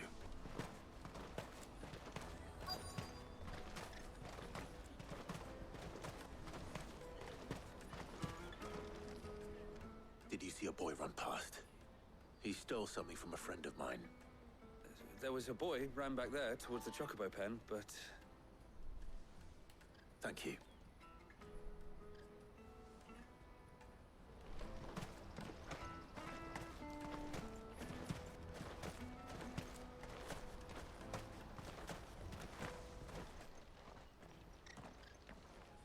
Shit. Cornered.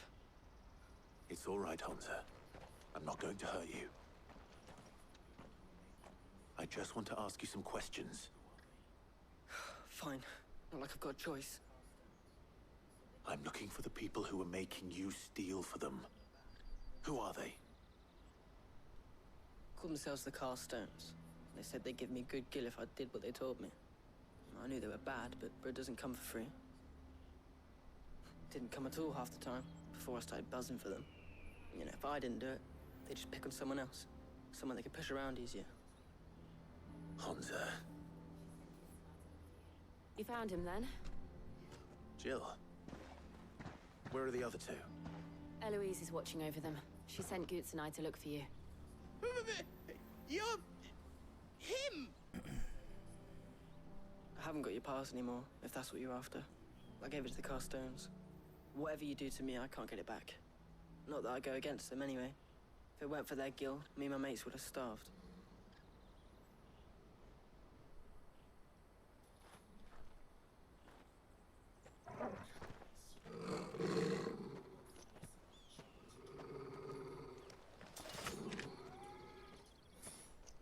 Cowards. You will not force another child to do your bidding. Wait, we're not... Don't hurt him.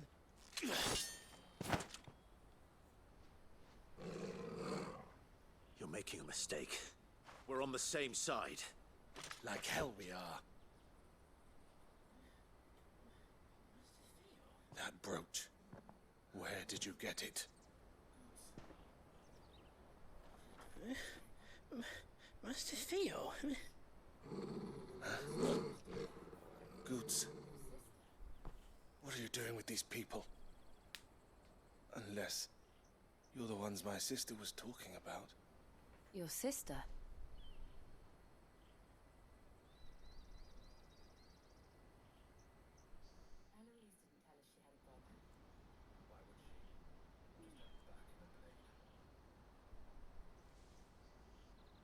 Eloise didn't tell us she had a brother.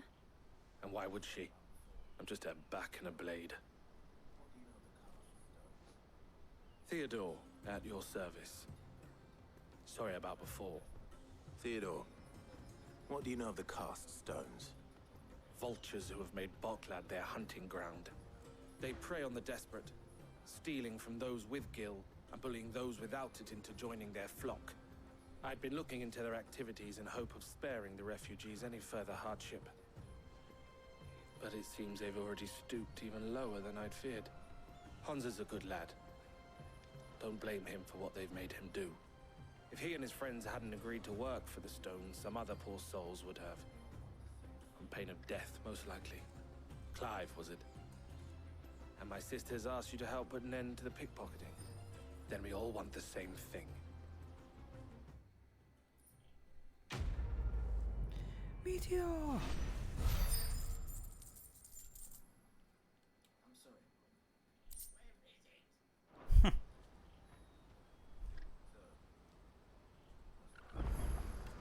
I'm sorry. Where is it? So, what's the plan? What else? We find the cast stones, and we crush them. You get your traders' pass back, and I make Boklad a safe place again. All right then. All right then. Hansa, where are they camped? Don't worry. They'll never know you told us. Couldn't if I wanted to. They always come to town to collect the passes. Meet us outside the gate. I tried following them once, but they spotted me halfway down the trail. Said they'd string me up. We'll try it this time. Which way were they going?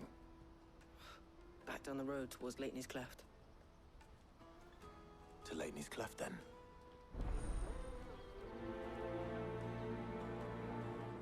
Leighton's Cleft is to the south, past the camp.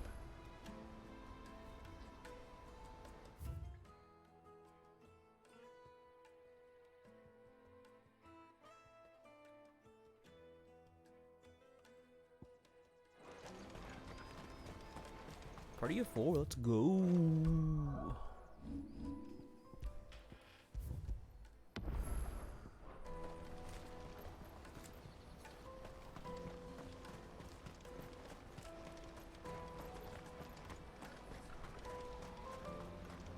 That's that then.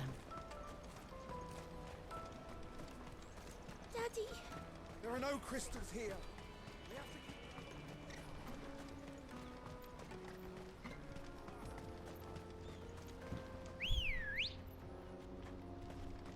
Come on. Faster!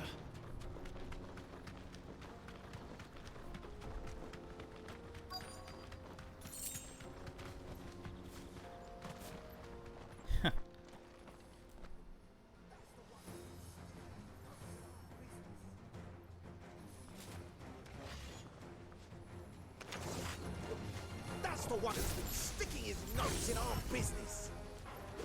You should have minded your own.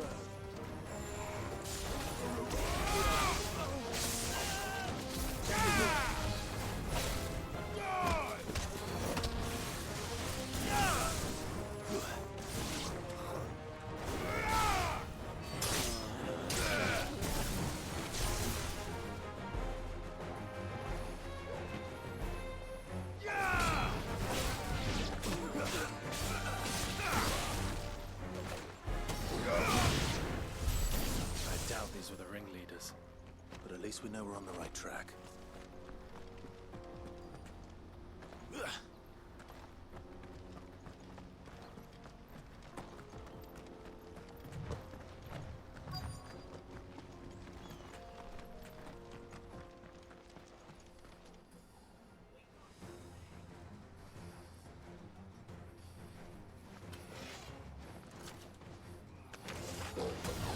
We got company!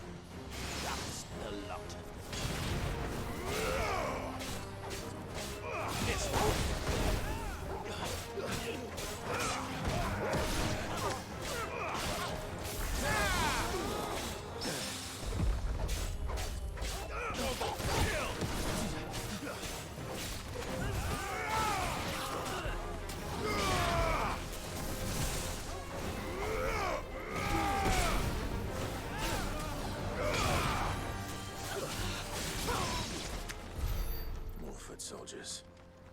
fewer now.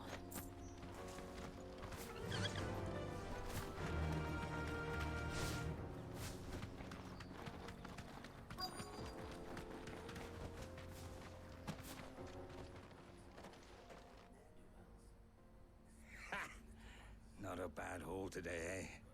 Aye. Some of our new recruits are natural-born ne'er-do-wells. Especially the little ones. That Hans has got nimble fingers, all right. It'll be a shame when they chop them off.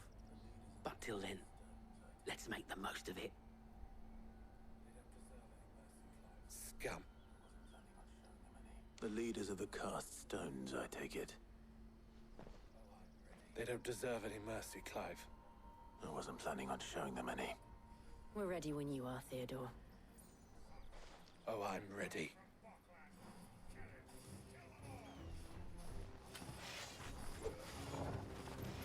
Fuck! It's that guard from Bocklad! Kill him! Kill them all!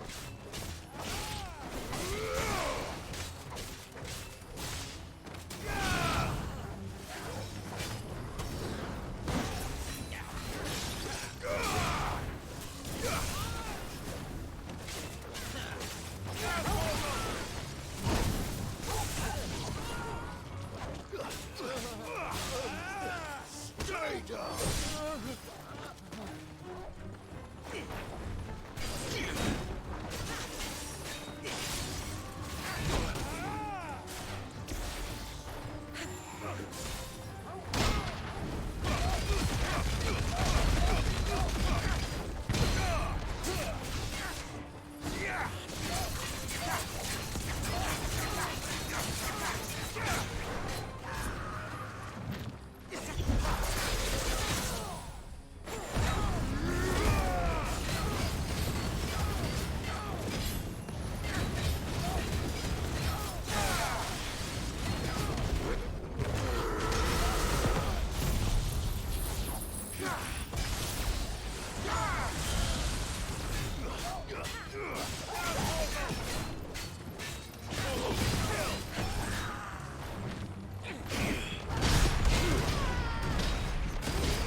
You're finished!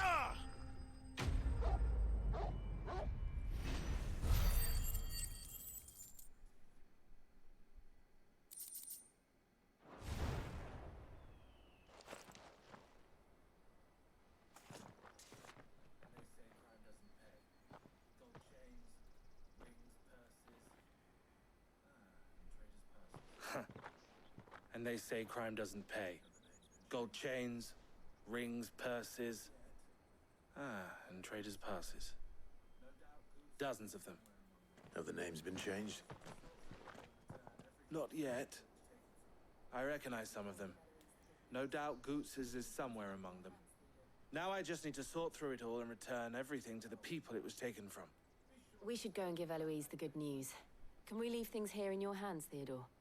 Of course. Oh, and, be sure to tell her of the part I played, won't you? We'll be glad to.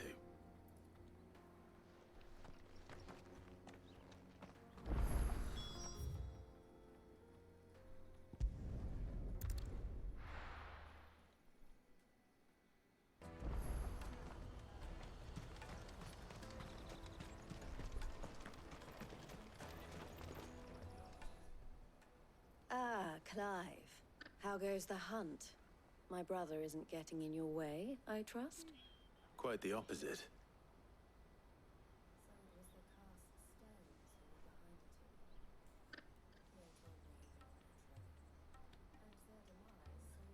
So it was the cast stones who were behind it all. Theo told me he'd been on their trail. And their demise solves 3 problems at a stroke. That of the pickpockets, the bandits pulling their strings, and the passes they were stealing. I only hope yours is among the items you recovered. Only time and Theo's return will tell. Speaking of whom, welcome home, dear brother.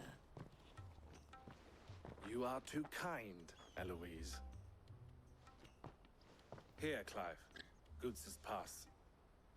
Ask him to keep a closer eye on it from now on, would you? I will. Thank you. El, I've asked our boys to carry the rest of the goods back. Can I count on your help in sorting through it all? Of course. I'll make some space in the storeroom. I expect you'll soon be on your way then.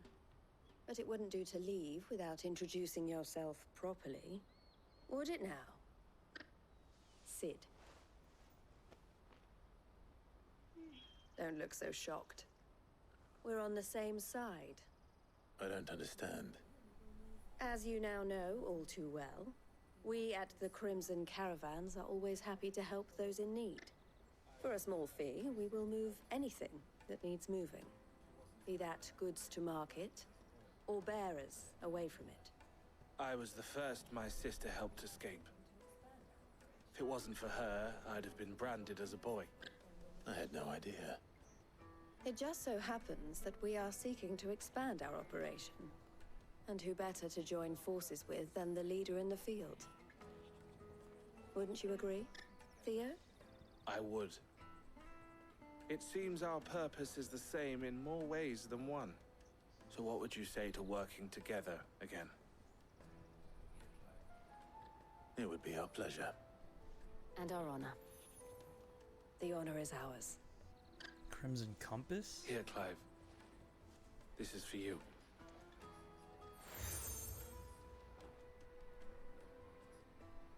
What is it? El has friends in high places, while I have associates in, lower Oh, ones. cool. That mark is proof that you're a friend to us both.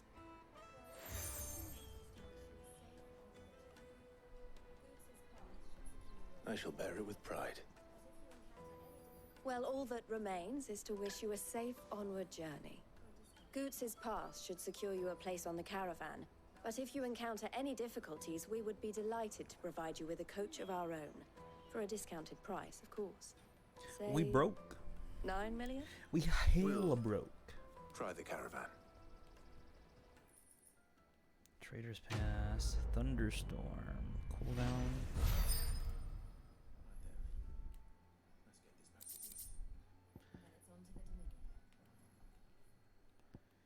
Oh, Right then. crap.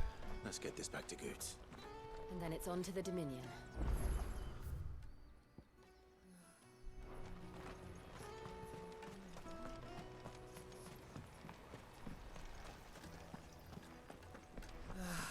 If our new arrivals had brought any coin with them. Now I just need to see about getting the word out to everyone. Our party, our 4-man party.